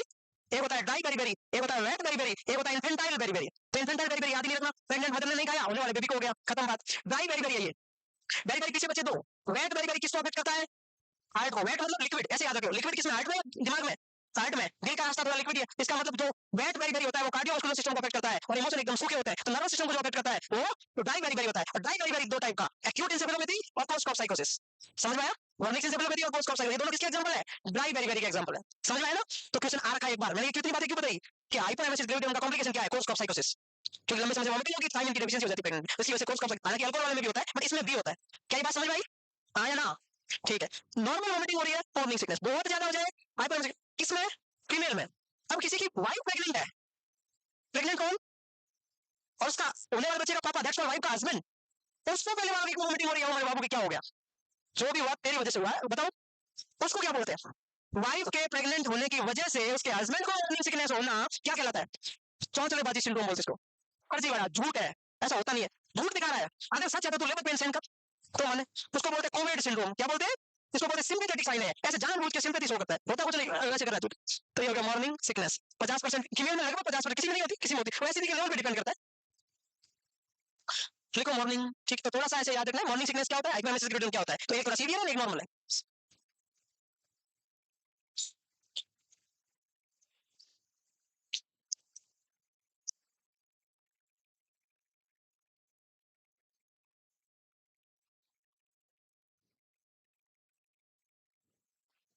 कहाँ बैठो? नहीं खाना, ठीक हो? मैं जब तुम्हारे दिमाग में आ गया, देखो पैसे, बैठे बैठे पैसे ले रहा है, कल पर बोले थे ना पैसा, मैं कहता हूँ मेरे पैसे सब आप ले लो, आप बैठो एक दिन, मेरे को मन है बैठने का। सच में आपको लगता होगा सुबह 6 बजे उठता हूँ, शाम को 9 बजे बैठने को मिलता है, शाम को 5 से 5:30 और मिलता है, बट वो पता ही नहीं चलता, बैठा चाय पी और खत्म हो गया टाइम, 30 मिनट पता नहीं कब गए। 6 बजे उठा हुआ, शाम को 9 बजे बैठने को मिलता है, मतलब ये हॉरिजॉन्टल स्पाइन 9 बजे। सोच लो आप, तो मतलब बैठना, सोना भी नहीं, सोना तो सिर्फ बहुत बात की बात है, आपकी लाइफ में सुकून है, मैं कह रहा हूँ अभी, सुकून का फायदा उठा लो। अरे पैसा सब कुछ नहीं होता रे, है? हाँ उसके बिना, बट इतना भी नहीं, पैसा सब कुछ भी तो नहीं है। ठीक है मान लिया, क्या है? नहीं है, बस पैसा नहीं है, तो मेरे को पैसों से ज्यादा प्रेम है ही नहीं। इस चीज को एक्सेप्ट करते हो आप? नहीं करते ना? नहीं है, सच में नहीं है पैसों से प्रेम, बिल्कुल नहीं, मैं तो ज्यादा पैसों की तरफ गले लगाते नहीं। आप ले जाना इस बार आप ले जाना सब। फ्रीक्वेंसी ऑफ म्यूटेशन, प्रेगनेंसी के फर्स्ट ट्राइमेस्टर में फ्रीक्वेंसी ऑफ म्यूटेशन बढ़ता है, सेकंड में कुछ नहीं होता है, थर्ड में वापस यूट्रस के एनलार्ज होने की वजह से वापस बढ़ जाता है। पहले में हार्मोन की वजह से, थर्ड में यूट्रस एनलार्ज की वजह से ब्लड कंप्रेस, क्योंकि ब्लड आगे यूट्रस पीछे, तो ब्लड यूट्रस बढ़ेगा तो ब्लड कंप्रेस होगा। तो फर्स्ट में और थर्ड में urgency and frequency of the mutation will be increases.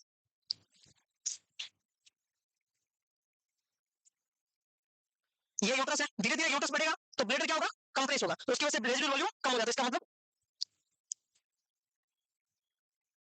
Painless इमेचुरिया कौन सी बीमारी का साइन है? है पेनलेस इमेचुरिया किसका साइन है? हे बाबा माफ कर दे मुझे, मैं क्यों पूछ रहा हूँ? मैं हर चीज का ऑप्शन बता दूं, मेरी लाइफ में ऑप्शन नहीं है, मैं ऑप्शन बता दूं कैसे? ऑप्शन नहीं आते, सीधा आंसर आना चाहिए। बताओ ना, पेनलेस इमेचुरिया आना चाहिए, जहां आंसर। खान साहब, पेनलेस ब्लड कैंसर, और कोई? सही बात, नेफ्रोटिक भी मान लो, ठीक है, और कोई एक स्पेसिफिक बताओ कोई बढ़िया। अरे रीनल कैंसर, रीनल कार्सिनोमा में क्या होता है? किडनी कैंसर में कभी भी ग्रॉस इमेचुरिया होता है, ग्रॉस, ग्रॉस समझते हो? अच्छा, एक होता है ग्रॉस, एक होता है माइक्रो इमेचुरिया, दोनों में क्या डिफरेंस है? ग्रॉस का मतलब यूरिन तो कॉमन ब्लड ब्लड है, और फाइन या माइक्रोस्कोपिक इमेचुरिया का मतलब क्या होता है? माइक्रोस्कोपिक इमेचुरिया बहुत rare RBC in the urine, सिर्फ आप हल्का सा फील होगा आपको क्या यूरिन में ब्लड है। तो किडनी कैंसर और ब्लड कैंसर में ग्रॉस इमेचुरिया होता है और पेनलेस होता है, मरीज को दर्द नहीं होता, ये स्पेसिफिक साइन है। कौन सी एंटी कैंसर का साइड इफेक्ट इमेचुरिया है? मत बताओ मत बताओ तुम, और मैं बेवकूफ हूं, क्यों एक्स्ट्रा बता रहा हूँ, सॉरी सॉरी। तुम्हें पढ़ना नहीं है तो तुम्हें बताना नहीं है, मैं क्यों बताऊं फिर? नहीं पता, याद नहीं, सच में नहीं याद, पक्का? साइक्लोफॉस्फेमाइड एक ड्रग होती है, वो हेमरेजिक सिस्टाइटिस करती है। क्या करती है? हेमरेजिक सिस्टाइटिस करती है, याद आया?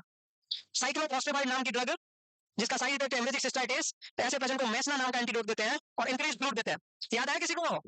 बहुत लेट आया मैं, बताया उसके बाद। ये क्वेश्चन सीधे आएगा पेपर में, आएगा तो आगे बढ़े। फ्रीक्वेंसी हो गई, ब्रेस्ट में क्या क्या चेंजेस आते हैं प्रेगनेंसी में? ब्रेस्ट निपल के जस्ट चारों तरफ जो एरिया होता है उसको बोलते हैं प्राइमरी एरिया। कौन सा एरिया? ये तो नॉर्मल नॉन प्रेग्नेंट में भी देखने को मिलता है। इसके चारों तरफ जो एरिया लाइट कलर का होता है उसको बोलते हैं सेकेंडरी एरिया। क्या बोलते हैं?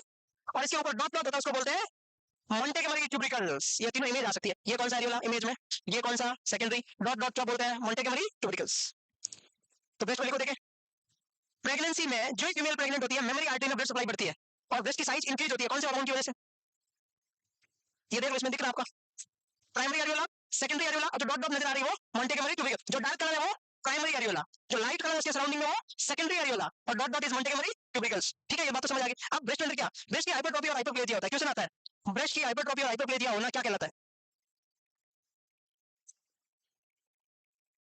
बस सेकंड में नहीं बताया ना तो मैं,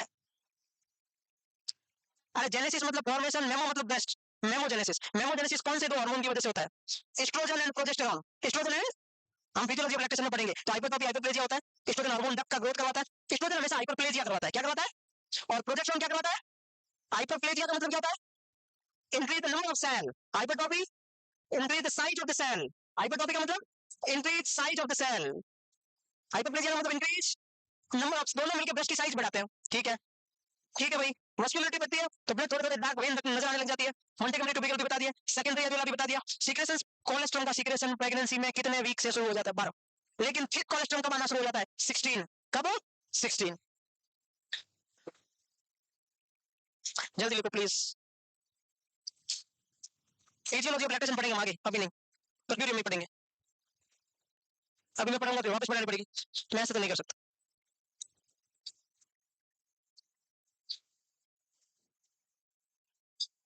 आया समझ में? नहीं आया है? क्या बोल रहे हो आप? कुछ था तो नहीं ऐसा खास। एक होता है हार्मोन एस्ट्रोजन। सुन लो, वापस बताना क्या कि तू लिखना शुरू कर दिया, तो फिर मेरे को क्यों बोला वापस बता दो? मेरे को बोला वापस बता दो, बोल भाई खुद, मैं बोल रहा हूँ सुन ही नहीं रही। तो फिर ऐसे बोलो वापस मत बताओ, बाद में जाओ, ऐसे बोलो। या तो कुछ देखो, या तो कुछ सुनना है। I don't like ignorance.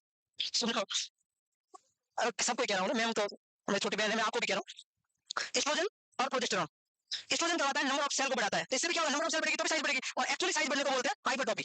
तो हाइपरट्रॉफी और हाइपरप्लेजिया दोनों करवाता है एस्ट्रोजन और प्रोजेस्टेरॉन। इससे क्या होती है? ब्रेस्ट की साइज बढ़ जाती है और ब्लड सप्लाई भी बढ़ती है। मैंने बताया ब्लड सप्लाई बढ़ेगी तो ज्यादा पिगमेंटेड एरिया, ज्यादा ब्लूइश, ज्यादा मस्कुलरिटी नजर आएगी। 12 वीक से कोलेस्ट्रॉल बनना शुरू हो जाता है, और कोलेस्ट्रॉल मोर ठीक हो जाता है वो 16 वीक से हो जाता है। बस इतनी बात थी, और कुछ है नहीं।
नेक्स्ट, आगे बढ़े।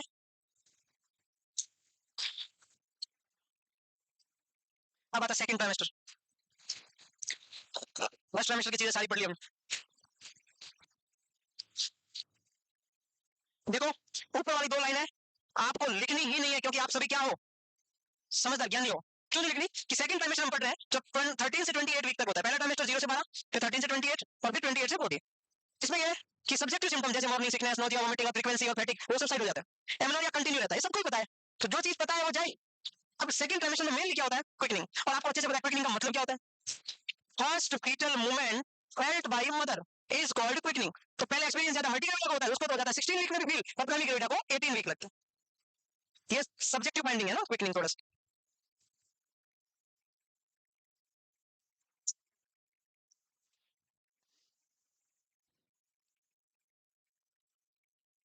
ऊपर वाली दो बात ऐसे ज्ञान के लिए थी, और लास्ट में भी हम लिख चुके थे।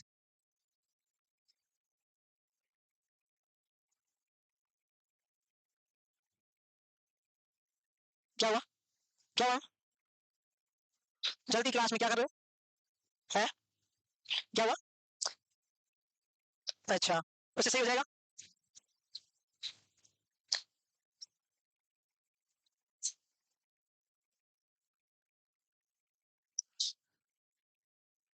मैं आगे बढ़ू? लिख लिया?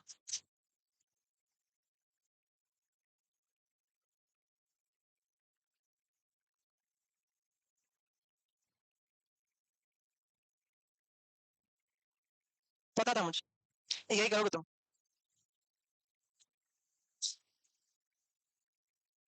आगे बढ़े।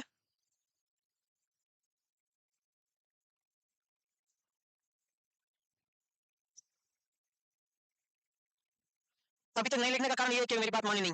ऊपर वाली दोनों लाइनें लिखी है, लिखी हो नहीं लिखी होती तो कब का हो जाता। पक्की लिखी है।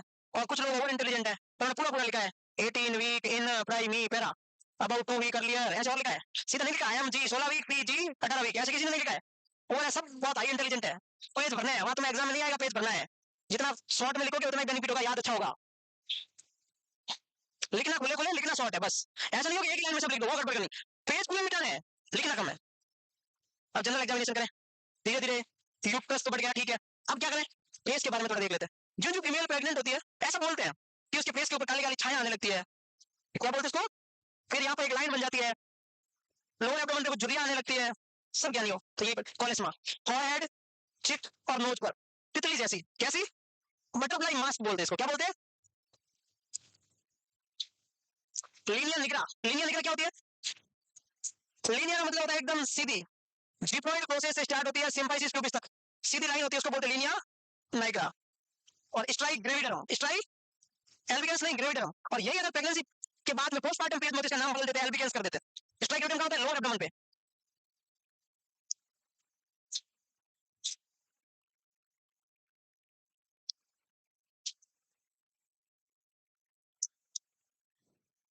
पर गाना क्यों बज रहा? गाना भी सही डांस वाला है।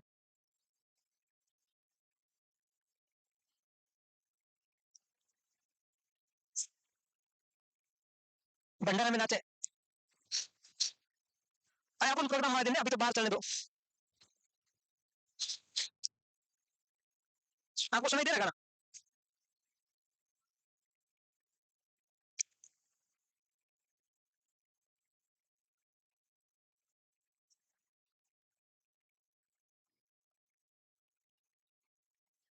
लिखो लिखो जल्दी लिखो, बातें नहीं करनी, लिखो चुपचाप।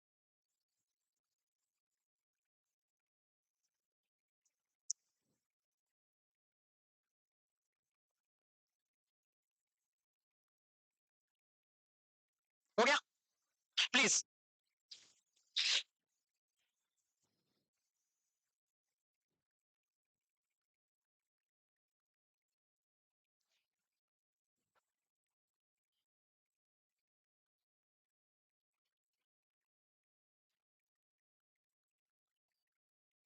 कैसे हो तुम? अच्छे तो नहीं हो, बहुत अच्छे हो। और वो भी नहीं।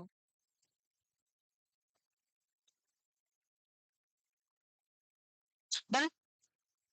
ये ऐसा देखो, ऐसा लिख लिया। इसी को बोलते हैं कॉलेस्मा।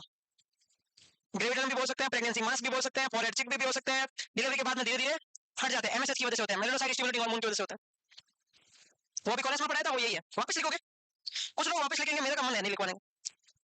देखो लास्ट में क्या लिखा था, यही तो लिखा था कॉलेस्मा फॉरहेड चिक नोज 24 वीक पे होते हैं। अब फिर क्या लिखा है? कॉलेस्मा ग्रेविडम या प्रेगनेंसी मास्क फॉरहेड चिक नोज डिफ्यूज, थोड़े ज्यादा गहरे होते हैं। फिर क्या होता है डिलीवरी के बाद से क्या लिखोगे बताओ? यही तो लिखा है भाई। ग्रेविडम का मतलब प्रेगनेंसी, कॉलेज का मतलब फेस के ऊपर। किसी को प्रेगनेंसी मास्क बोलते हैं क्योंकि प्रेगनेंसी की वजह से हुए। बटरफ्लाई शेप के है, फॉरहेड चिक नोज पे, बस लिखवा दिया। क्या लिखोगे इसमें और वापस? उसी में कुछ लाइन ऐड कर दो एक आधी, वापस कुछ लिखना नहीं है, फोटो बनाने की जरूरत नहीं है। भाई फोटो क्यों बनाना, इसमें तो अपने को दिया बटरफ्लाई मास्क जैसे दिख रहा था, बस ठीक है। बटरफ्लाई बटरफ्लाई रेसेस कौन सी डिजीज में आता है? एसएलई में। किसमें? सिस्टमेटिक लूपस एरिथेमेटस, उस बीमारी में बटरफ्लाई रेसेस आते हैं फेस पे। फेस मतलब चिक के अलावा कहीं पर भी नहीं आते, हमेशा कुछ आता है, कहां पर नहीं आते अदर देन फेस, नहीं आते, सिर्फ इससे ऊपर आ सकता है और कहीं नहीं आते। इसको बोलते हैं लीनियर निकला। लीनियर निकला क्या, देखो इधर, ये एब्डोमेन है, ये जिगोइड प्रोसेस है, ये सिम्फाइसिस प्यूबिस है, ये लाइन है लीनियर निकला। और यूट्रस इनलार्ज होता है तो यहाँ पर ये झुर्रियां पड़ जाती है। इसको बोलते हैं स्ट्राइक ग्रेविडम। क्या बोलते हैं? हो सकता है इनर थाई पे भी हो, लेकिन मोस्टली लोअर एब्डोमेन, एब्डोमेन के साइड में होते हैं। जब फीमेल पोस्टमार्टम पीरियड में जाती है पेट्यूरियम में, तो यूट्रस एम्प्टी हो जाता है तो झुर्रियां ज्यादा नजर आती है, उसको बोलते हैं स्ट्राई एल्बिगेंस। पहले तो उसको बोलते हैं ग्रेविडम क्योंकि वो फीमेल प्रेग्नेंट है, फिर इसी झुर्रियों को क्या बोलते हैं? स्ट्राई एल्बिगेंस। स्ट्राई एल्बिगेंस और कौन सी बीमारी में आता है? कोसिंग सिंड्रोम, क्योंकि कोसिंग में भी क्या होता है, एब्डोमेन ज्यादा बढ़ता है तो उसमें भी सेम झुर्रियां आती है, तो स्ट्राई ग्रेविडम्स एल्डोस्टेरोन हार्मोन की वजह से होता है।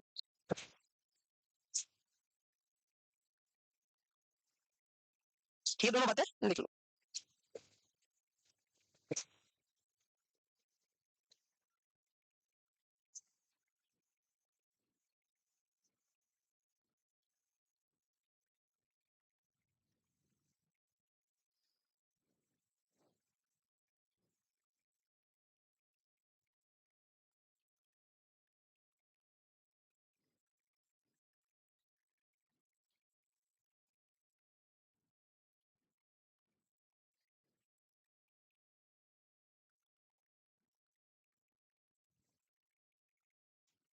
हम्म,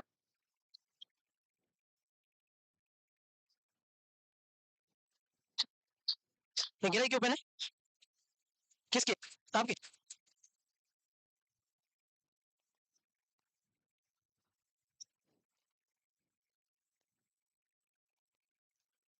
सही हो।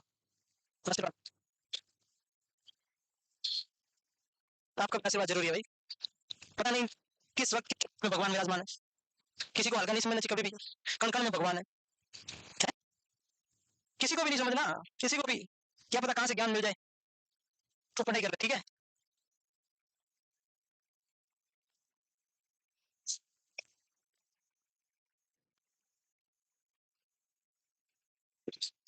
ओसियंडर। वो अभी आएगा, मतलब वेजेंडर पल्सेशन। बताया था ना मैं शायद, भूल गया। बताया था ना आज। फर्स्ट स्लाइड में बताया था। बताया था ना। हाँ भूल गए। भूल गए ना। कहाँ? यही पास से ही हो। ये राजस्थान वाले भूलते हैं सब। हाँ?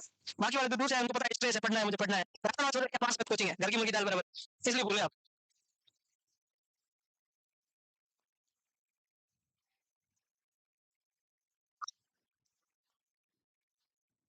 लिख लिया? लिख लिया क्या?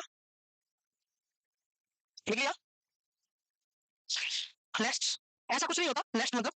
इतना नहीं होता, थोड़ा बहुत चेंजेस आता है। हल्का पता एक आधा बाल आ सकता है यहाँ पर। ऐसे कुछ नहीं होता। तो मैं ऐसा ना मान लो, बस याद करवाना था। थोड़ा ब्लड वस्कुलरिटी चेंज होती है, थोड़ा बहुत रेडनेस रेडनेस कहीं पर वस्कुलर हेमियांजियोमा देखने को मिलता है, थोड़ा हार्मोन इंबैलेंस होने की वजह से हिस्टोटिज्म हल्का पत्ता देखने को मिलता है। यहाँ पर तो full vascular spider palmar erythema, mild hirsutism, एक आधा बाल ऑन फेस। ठीक है। स्किन में इतने चेंजेस होते हैं, आप पढ़ेंगे सिम्फाइजियल फंडलाइट्स।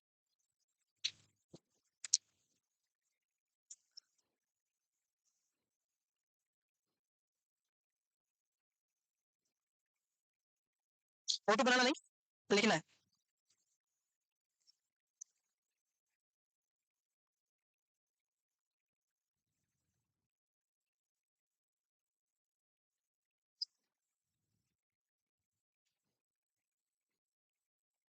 हो गया?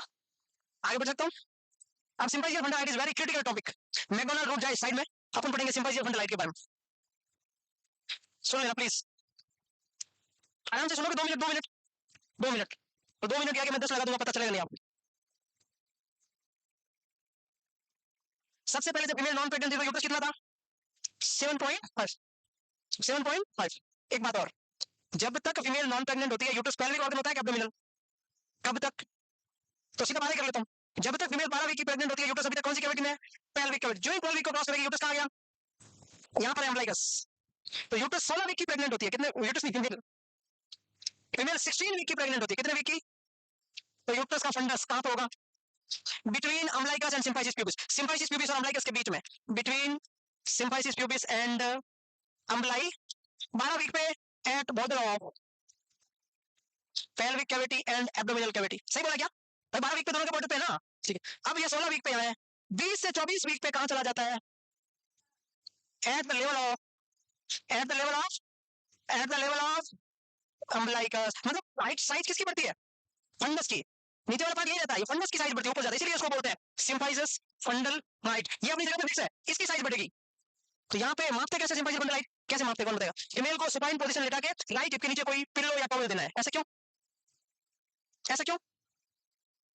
एकदम सुपाइन नहीं सुलाना है, क्योंकि सुपाइन हाइपोटेंशन हो जाता है। तो राइट हिप के नीचे थोड़ा सा क्या देना है? पिलो। तो हल्की सी पोजीशन कैसे रहेगी? लेटर, हल्की सी। फिर इंची टेप का जीरो कहां रखना है? सिम्फाइसिस प्यूबिस पे। इंची टेप का जीरो।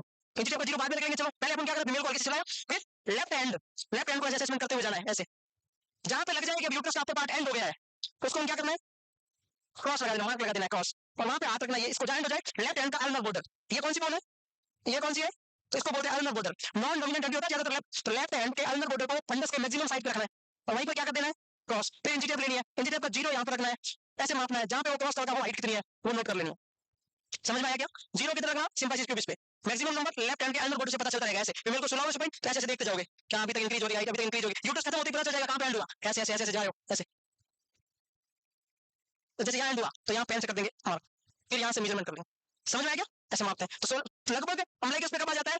20 से 24। सारे ऑर्गन में के हो तो 22 से 24 राइट आंसर है। फिर फीमेल प्रेग्नेंट है, धीरे धीरे यूट्रस फंडस और बढ़ेगा, और बढ़ेगा। 32 वीक पे बता रहा हूँ पहले, 28 को मैं छोड़ रहा हूँ फिलहाल। 32 वीक पे क्या होता है? इस बोन को क्या बोलते हैं? स्टेनम का दूसरा नाम ब्रेस्ट बोन। तो ये बोन है यहाँ पर आ गई सिर्फ यहाँ तक। तो 32 वीक पे just below the stannum, just याद हुआ, जस्ट बिलो द स्टेनम नहीं बोलना, क्या बोलना? स्टेनम के नीचे वाले पार्ट को पूछ को क्या बोलते हैं? जिफोइड प्रोसेस। क्या बोलते हैं? या उसको जीपी स्टेनम बोलते हैं, एक ही बात है। जीपी स्टेनम बोलो या जिफोइड प्रोसेस बोलो। स्टेनम का नीचे वाला पार्ट जिफोइड प्रोसेस, जस्ट बिलो। अब फीमेल, और फीमेल तो 32 वीक की प्रेग्नेंट है। अब और आगे जाओ 33, 34, 30। अम्नियोटिक फ्लूइड पीक पे कब जाता है? 36। तो अम्नियोटिक फ्लूइड क्यों? क्योंकि पानी है, तो यूट्रस भी लंबा होगा सबसे ज्यादा उसी टाइम। तो 36 वीक पे, कितने वीक पे फंडस कहाँ होता है? At the level of xiphisternum, at the level of xiphoid process. कितने वीक पे? इसको याद करने की जरूरत ही नहीं, क्योंकि अपने को पता है अम्नियोटिक फ्लूइड भी ज्यादा 36 पे होता है। तो पूरी प्रेगनेंसी में सबसे ज्यादा फंडस कब होगा? 36 पे, at the level of xiphoid process. अब 36 वीक के बाद कभी भी, या 37 या किसी में 38 या किसी में 39 या किसी में 40, क्या होता है? एंगेजमेंट। क्या होता है? एंगेजमेंट का मतलब होता है आधी डिलीवरी, मतलब लगभग तय। एंगेजमेंट होने के बाद लगभग तय है कि किसी ने काम खराब नहीं किया, कोई बुआ फुफड़ ने, बुआ फुफड़ ने, तो मामला ठीक हो जाएगा, सेट, मतलब ले हो जाएगी, डिलीवरी हो जाएगी। तो एंगेजमेंट का मतलब है कि ये है, क्या है? डायफ्राम। जो एंगेजमेंट होगा, एंगेजमेंट की डेफिनेशन क्या है? फीटस के हेड का स्टीयर स्पाइन तक आ जाना। तो फीटस नीचे आएगा, ऊपर जाएगा? तो नीचे आएगा, तो फिर फंडस कम होगा तो बढ़ेगा? कम होगा। तो 40 वीक पे, कितने वीक पे? 40 वीक पे यूट्रस कहां रहता है? At the level of 32 week. 40 week पे फंडस कहां रहता है?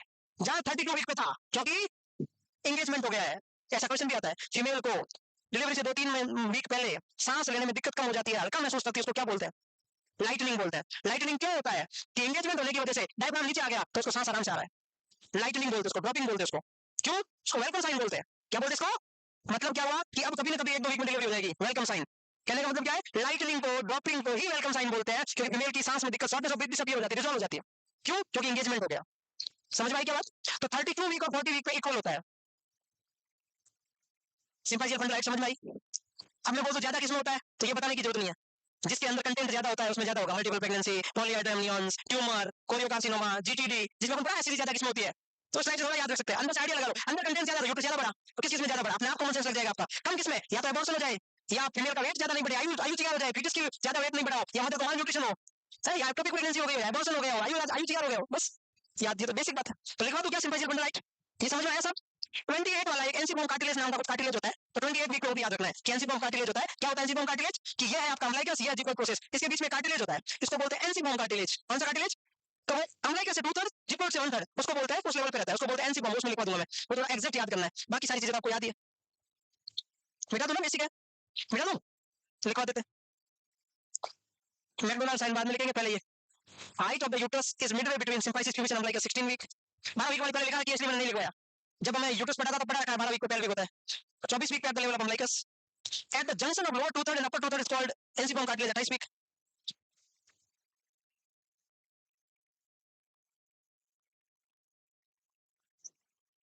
Eight xiphoid process 36 week. चलो 32 लिखना है ना, आगे शायद होगा, लिखा हुआ नहीं है।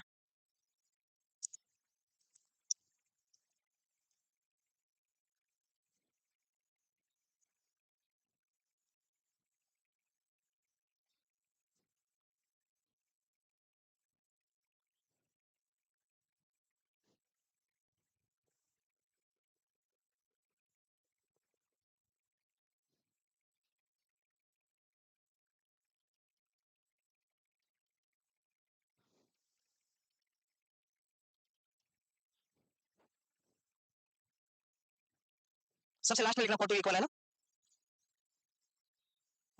थोड़ा जल्दी लिखना प्लीज, 2 मिनट टाइम दूंगा, सिर्फ 2 मिनट, मैक्सिमम 2 मिनट, क्योंकि तुम्हें जाना इसलिए, वरना मैं खड़ा रहता हूँ तब बोले सर अब तुम्हें जाना इसलिए बोलते हो गया। अपनी अपनी प्रायोरिटी सबको दिखती है, बेवकूफ तो हो पूरे नहीं हो, थोड़े बहुत हो रहे हैं, और जितने भी हो बहुत समझदार हो, साथ खून मार हो। मैंने कुछ बोल दिया उसके लिए सॉरी, ध्यान रखना है, बट मैं बोला अपने भले के लिए ध्यान रखना, और फिर बोलूंगा ऐसा अगर किया तो, अब की बात सॉरी भी नहीं बोलूंगा।